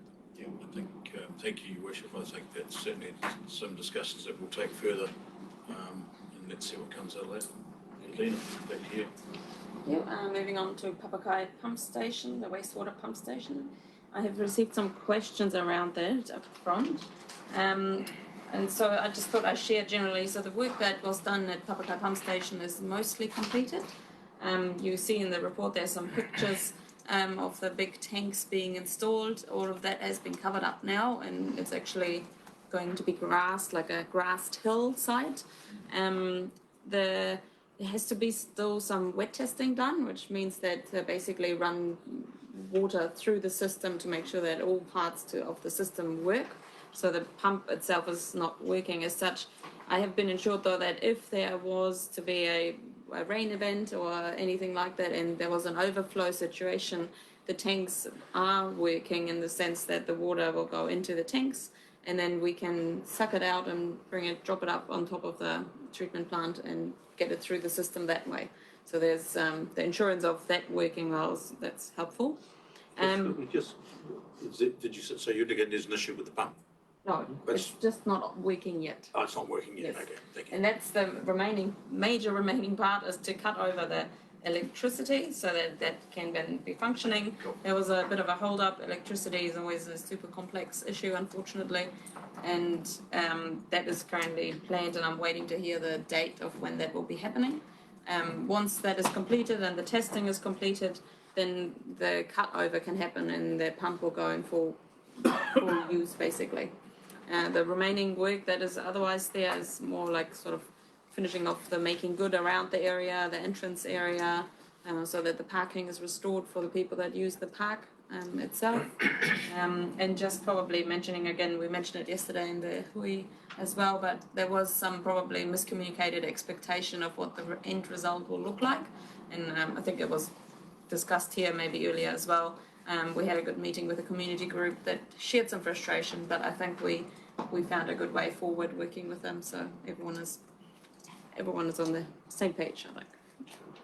Any questions? Further questions from that? One very quick one for me, just looking for the spend to date and the budget allowed, and the project's nearly finished. There's a big discretionary difference in our favour there. I just received the updated budget yesterday, so because it is with MDC, it didn't make it, unfortunately. So the number's a lot closer to what it's indicating. Yeah, there has been another claim. Well, it was wishful thinking that we might have been on a win on that one, but thank you. But I think the good thing with this project is that when I asked the team, were there any weird surprises that happened or, unexpected things that but it was actually a really positive project. The work went well. I think generally there was a good team approach, so it's been good. Sorry, I'm swapping back to my other page. Right, Taibi wastewater treatment plant. Just the update is that we had a really productive hui yesterday. and I think we were able to have a good discussion around the next steps forward. And I've mentioned that there might be a paper coming to this, so I'm working on that, and that will probably come back to asset infrastructure or the council meeting. So what's it, there's a paper coming back on Taipu wastewater?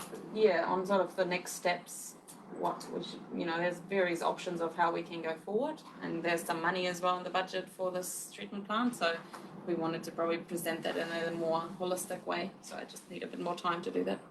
Okay, that's different from the work that's signalled in here then, Yeah, yes. to be done, which is the lining and some other bits and pieces. Oh. Is that what you're referring to? No, sorry, this is the work there is kind of completed as in the upgrades we're doing at the treatment plant, but it's more the big picture next steps. So the consent is expiring in 27, and as Mano mentioned, that we're always non-compliant when it comes to the volume and quality.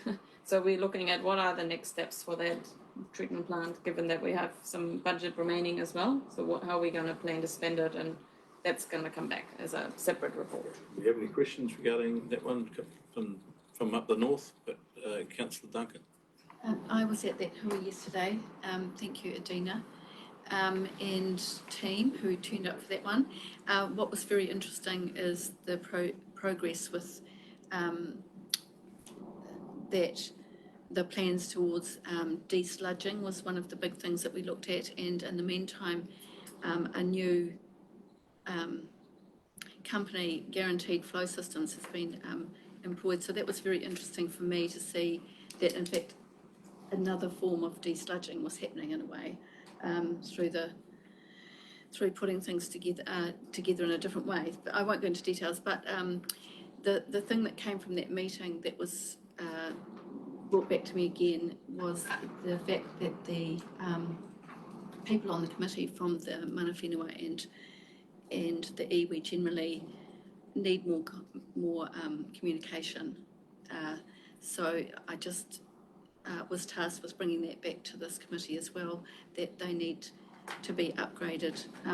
They weren't aware, they were aware of the desludging, but not how it was going to then evolved into the new systems with Guaranteed Flow Systems. So that was of concern to them, and they would like to be updated. And that was said in the meeting as well. So I'm just reiterating that request. I'm just getting a bit lost on this project update. So, Your Worship, have you? First of all, as I read the information that was given at the meeting, desludging now is no longer being considered as part of the refinement process, but may have to be considered at some time in the future. Mm-hmm. But yes, I'm very interested to take on board your comments about the communication, because I think what council is aware of has morphed into something different, and we need to be aware of that with presumably the paper coming to us. I'll be interested in the procurement process around, who we're now engaging with and the transition. So I'll wait with interest when that paper will be presented. Just a little confused. Sorry, Ms. Foley. Maybe I'll help clarify a little bit more. So with the treatment plant, there's various options of how you can improve the quality that comes out of the treatment plant. And desludging is one. There are different added parts to the process that you can add on that will also help with the quality. There's GFS is a company that provides process engineering in a more significant kind of space, where they're talking about quite a huge add-on to a big add-on to the process, basically. So there's various ways of how you can improve the quality. We started with one item, which is the replacement of the membranes of the plant, and that will really help. And we showed some pictures of how it removes the visible things in the water, so that the water actually comes out quite clear.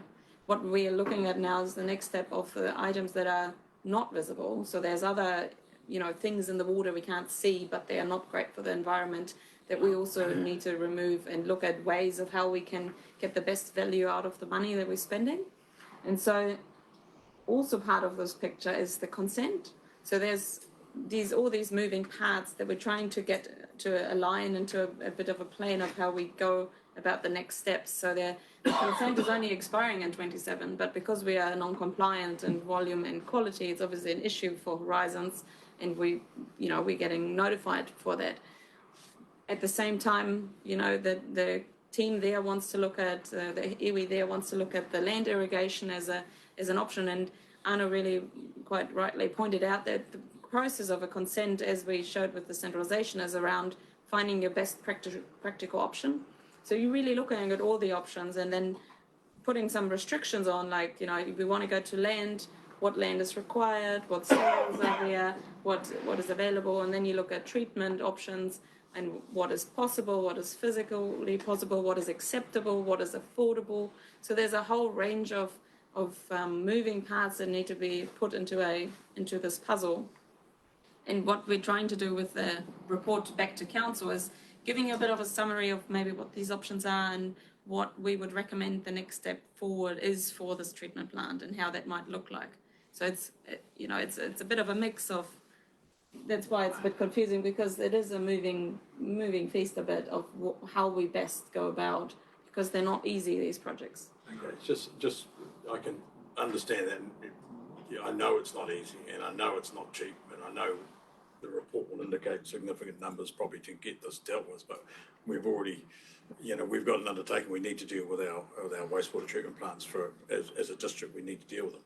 I guess what's confusing to me, which I'm not quite understanding, is we've got a budget of $2.5 million with $750,000 spent for a project which seems to now not be the project that you're going. So are we stopping that project and not doing what's indicated in here, or are we still doing the membranes and the other things, or It's all part of the same project. So the $2.5 million that went through the annual plan process was a combination of existing budget and extra budget, where we suggested certain improvements to the plant that will improve the quality of the water. Yep. What we're now looking at is that, because this new technology has come along, and it's not new, it's existent technology, but this company that has been doing some work for us, they're suggesting a different kind of process upgrade that we need to look at in detail more, and then bring back an analysis to this council to just see what is the best for the plant and for the way forward. So the 2.5 weren't fully assigned. It wasn't a budget that was assigned items against each item. We had a range of proposed improvements, but the process of going through them is still a kind of fluent process. I understand. I guess what I'm really trying to get at is, are we talking about another project, or are we talking about the same project? So it's the same project. Yeah. So if that project is therefore going to be changing in its scale and its outcomes and what we're looking to achieve, then we need to go all the way back down this line and then relook at what the risks are, the implications of it, and do all that, and just make sure that we've got everything in a line. Because the scope's changed, so therefore the scope, everything else would have changed. I mean, the objective is still to deal with the wastewater plant and be compliant. But it says here, this work has started in December and expected to be completed in May. Right. So that's, as long as it's not conflicting work or anything like that. We're not. If I may, Jim, I think the same thing happened yesterday. What happens is two different things happening at the same time, and it causes confusion. So there's the fact that this consent expires in 2027, and we would have to apply for new consent. We have no choice in that matter. And that whole process means potentially we'd have to build a whole new plant to produce a certain outcome that would be required by that EPA or whatever. So that's one thing that happens over there. In the meantime, we are non-compliant continuously, and what we are trying to do is to come up with solutions for the next 3 years to produce a better quality effluent while all this other work's happening. These two things are separate. So what we don't want to do is spend money on things on that plant that might become redundant if we have a new plant after 2027. But in the meantime, improve the quality that goes to the river. And the money that we're spending right now, the $2.5 million, is to improve that water quality for the next 3 years. Well, I think we'll wait and see when the report comes through, but I'm getting a greater understanding of what you're trying to achieve. Yeah, I think so. I think the meeting was really good yesterday, but what came out of that too was a better understanding of iwi's position, and their cultural baseline at the moment is not having anything to go to water. But the reality is, and that was confirmed by Horizons, that that's not always possible. But if you think of the technical terms as to how we can deal with the quality of the water, they might all be met, but you mightn't be meeting the cultural aims of the iwi. And so that's something that they're trying to deal with internally. But I thought the meeting was really productive, and that morphing, or what somebody called it morphing, as you're working through, which is part of bringing everybody on board, which is Councillor Duncan's point, is that when some of those are happening internally, unless they're right in the office, really, it's hard to keep up to date. But I think that project team going forward will help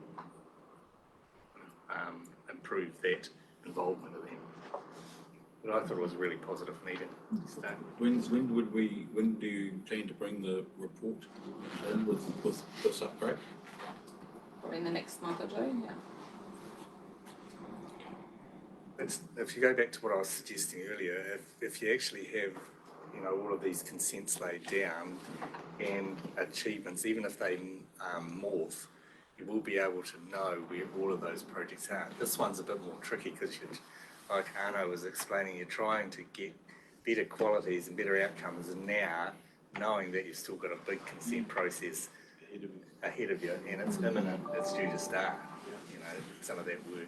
Can I just make one other comment, Mr. Chairman, if I may?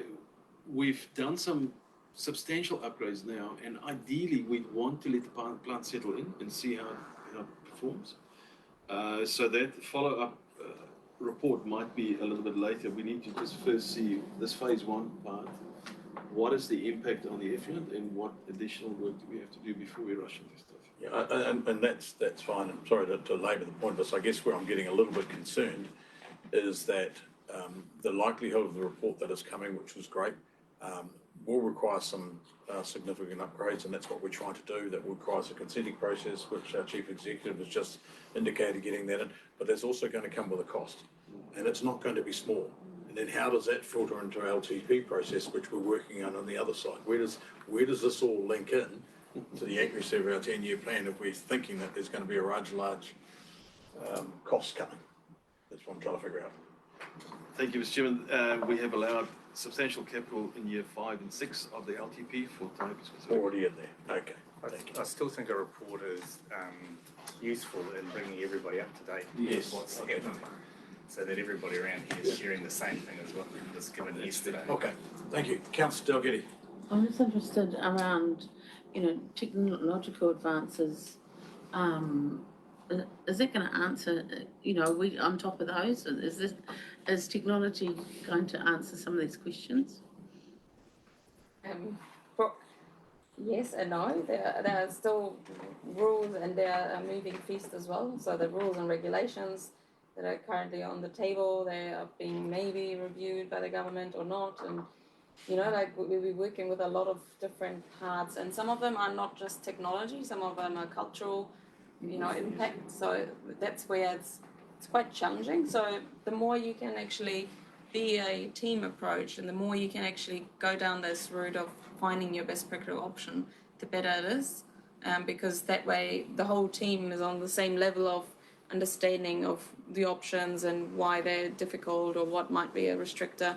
And I think it's a really positive way, and Horizons likes when there is a team approach. I think, you know, it takes away their responsibility to go and ask all the affected parties to see, you know, what they think about it. Oh, thank you. Councillor Wong. Could I just ask the team the feeling of whether this plant has any future in perhaps meeting this new resource consent, or is that a total, there is a chance we... I can, if I may. Yeah, certainly. Yeah, so there's definitely a chance. Something really important that we all have to remember is us as staff, we rely on the experts. So we go to experts and we say to them, what we want is we've got water of this quality going in, and what we need is the outcome must comply with the design the black box in the middle that'll do that. And off they go, and they are on top of all new technologies. They are on top of all of the possibilities. What we then do is we say to them, we want to use as much as we can of the old plant to save money.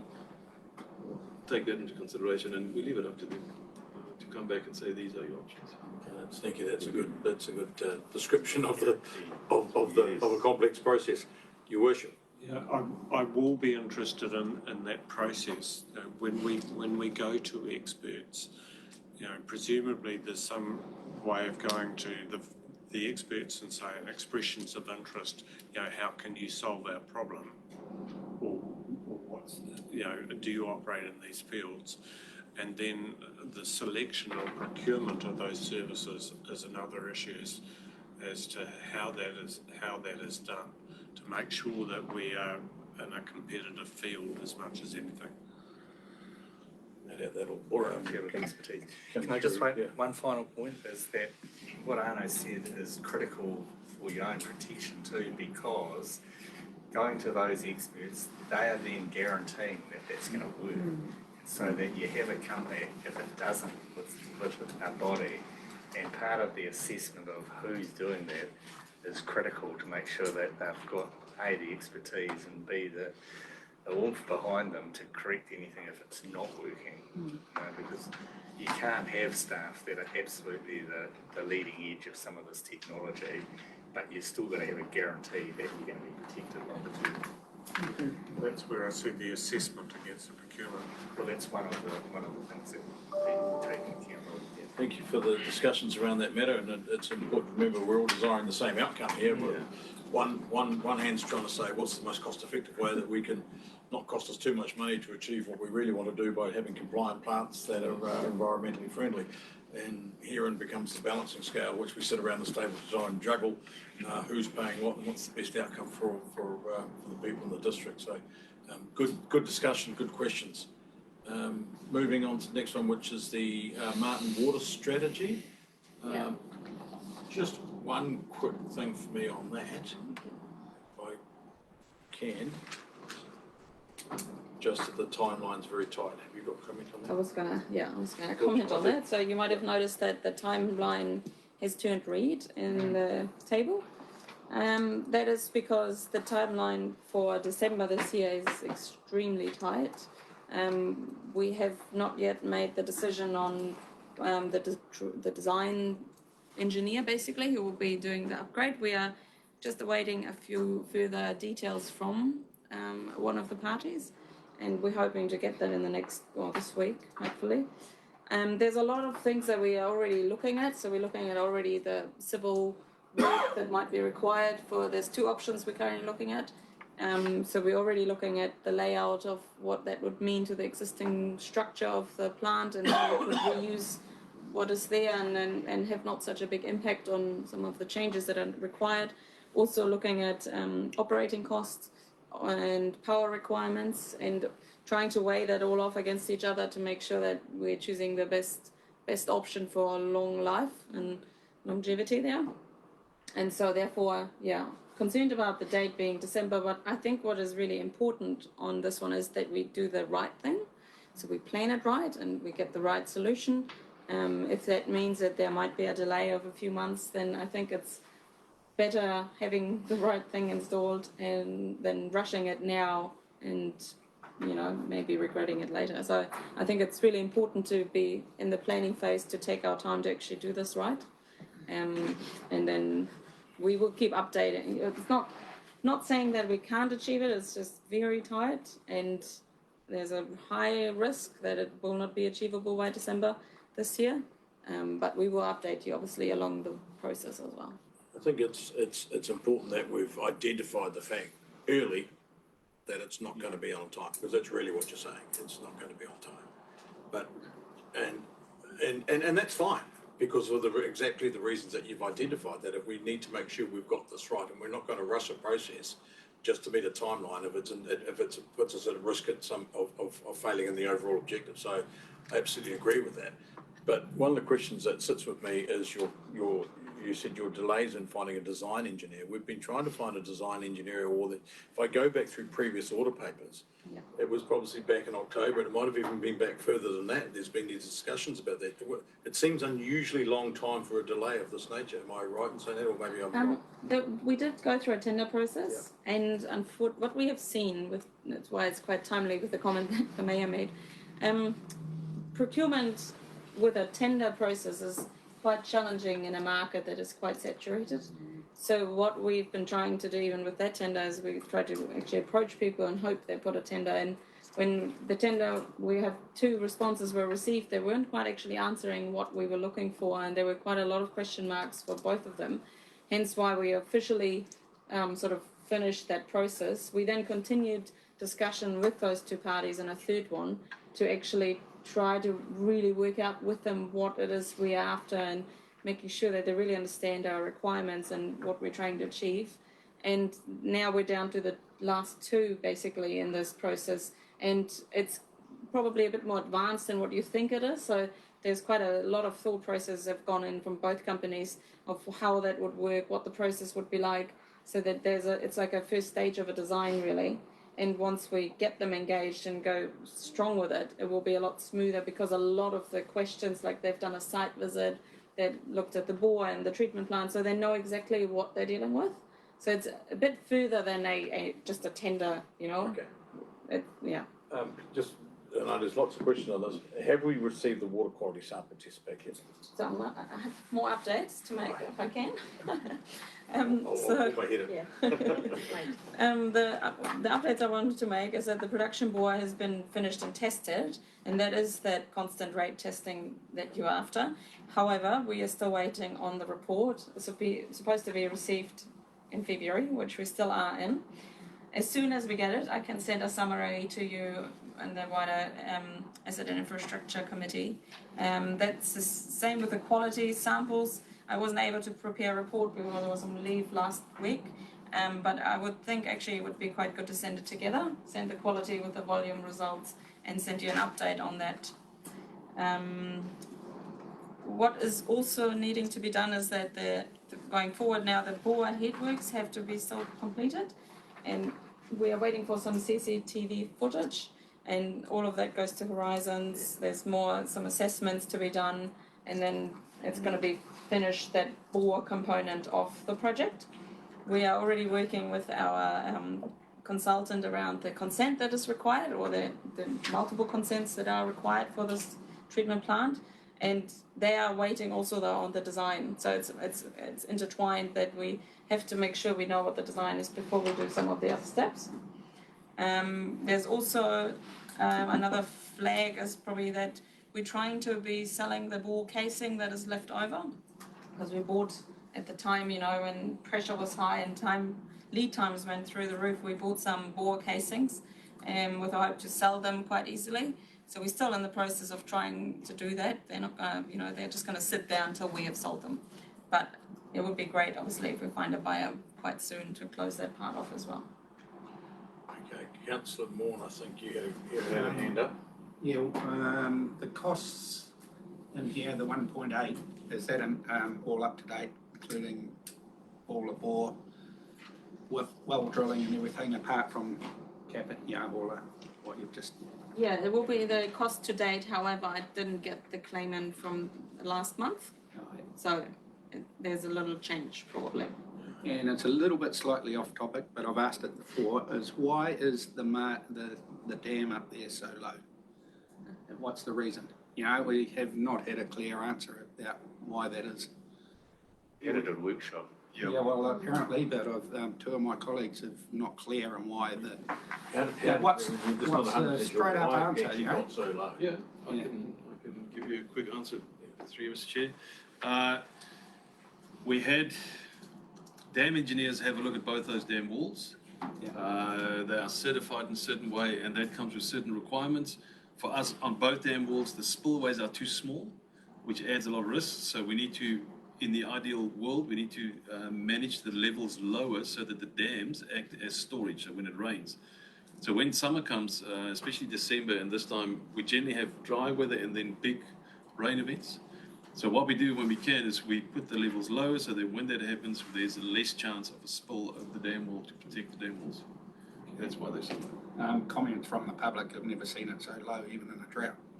Yeah, that's quite correct. We measure it. Well. So the eye tells you that, but we measure where we are, and it has been there. Okay, thank you. You wish you had a question just before I go back to the item? Yeah, I signalled in the draft consultation document that I'd rather we over-delivered rather than over-promised. Is there an opportunity, if there are changes there, is there an opportunity, Carol, to alter what will go into the document at this stage, especially on the website? I just don't want us having promised to say we're going to have it operational Christmas and then find it's 6 months to a year later.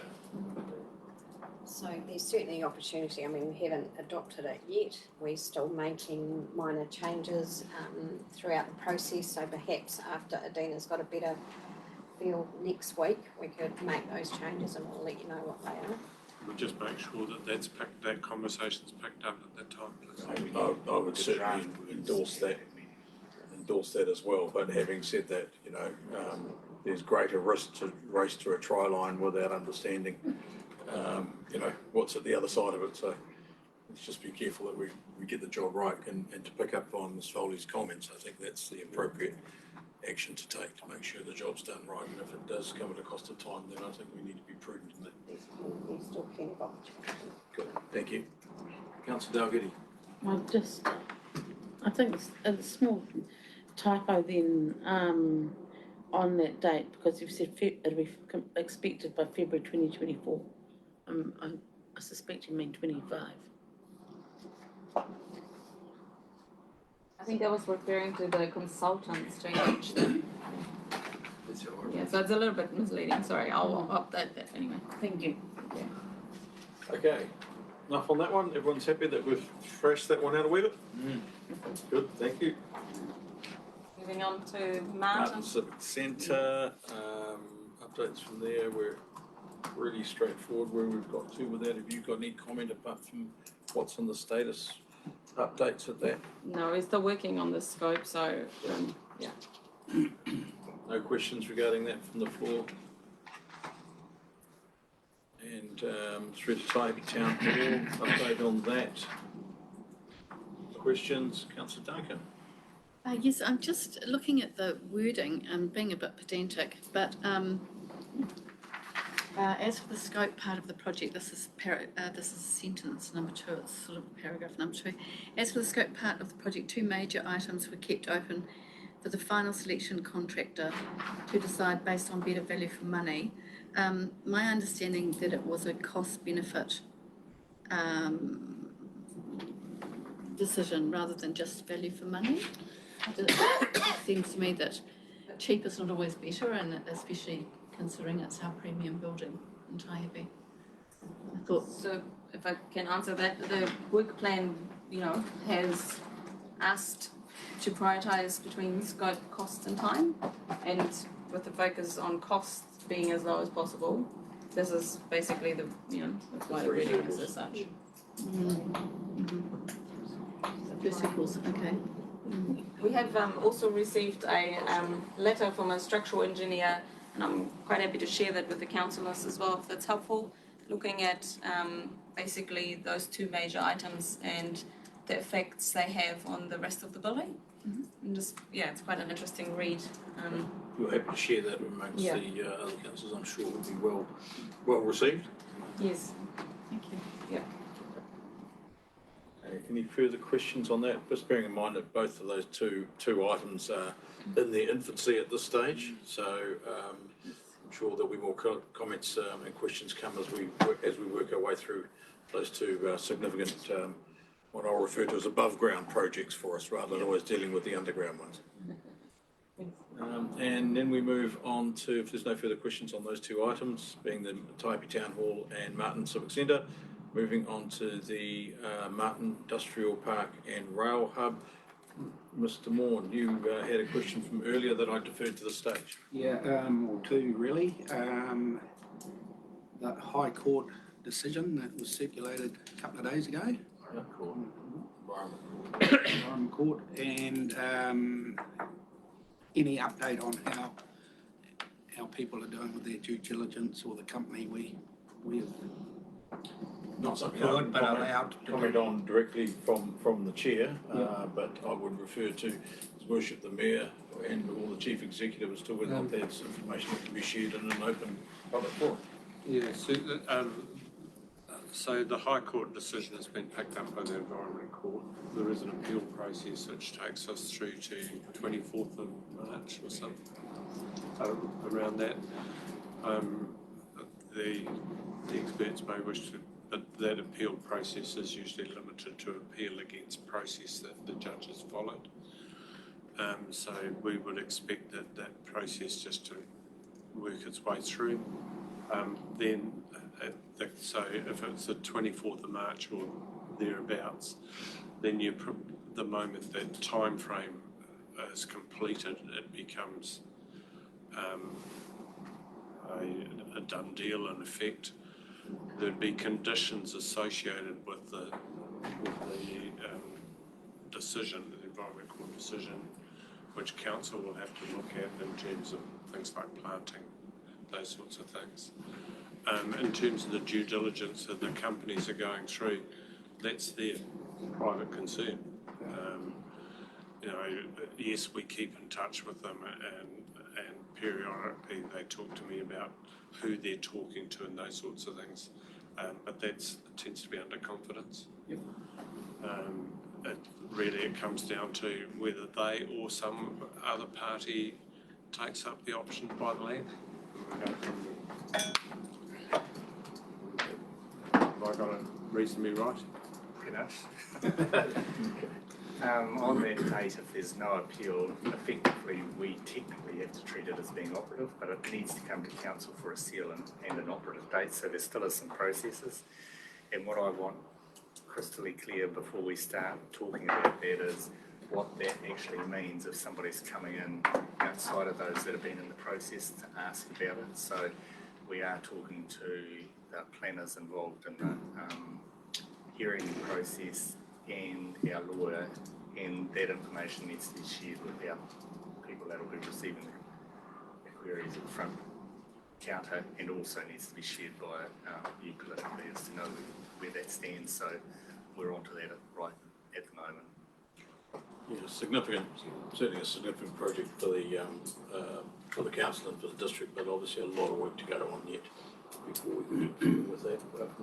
And thank you both for those updates. I will move from the chair if there's no further questions on that. Just a very quick one. Yes, Councillor Lambert. This is a minor point. Why is tree planting a red concern? I think the whole next steps are kind of a bit of a red concern, if that's fair. Is that in what? Sorry, in the. Well, it just says Environment Court requires tree planting in the industrial zone to be cleared in the first planting season of the zone and becomes operative. I would have thought that probably wasn't too onerous, but.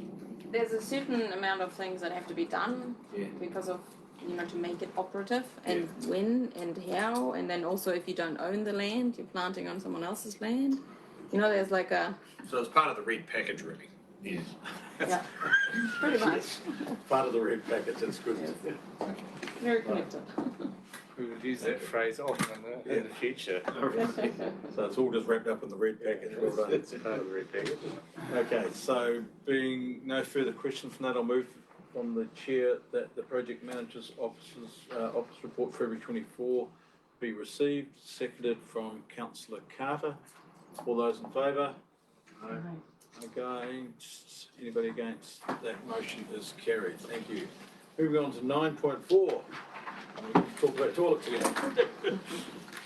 One of those subjects that keeps cropping up, but Can't get away from. Gaylene, over to you. So this report was requested following feedback on the happy or not report that goes to the Finance Committee. So just the background there, why we had moved to the vandal-proof seating.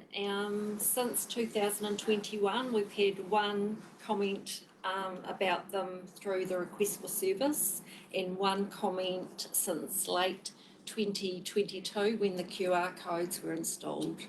So we've just had those two negative feedback about them.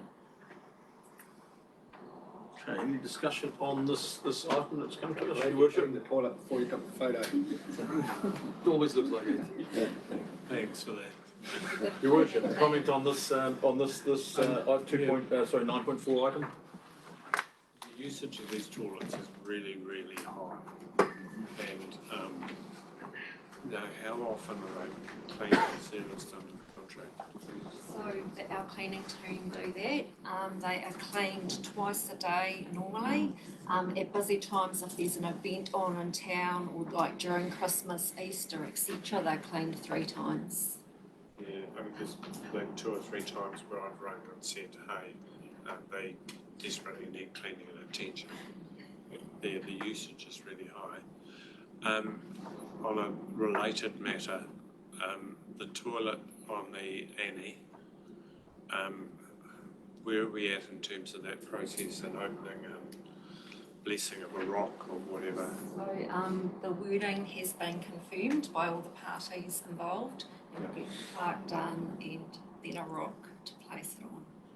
We've got a rock to place it on. We are just finalising that. Okay, we'll just jump back to this item. Councillor Duncan.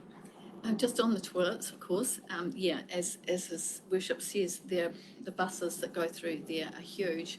I think the other thing that locals do mutter about these toilets is because they were built in such a way as to reflect the gumboot theme in the town with the small corrugated iron look. They're very utility, and this has actually made them more utility.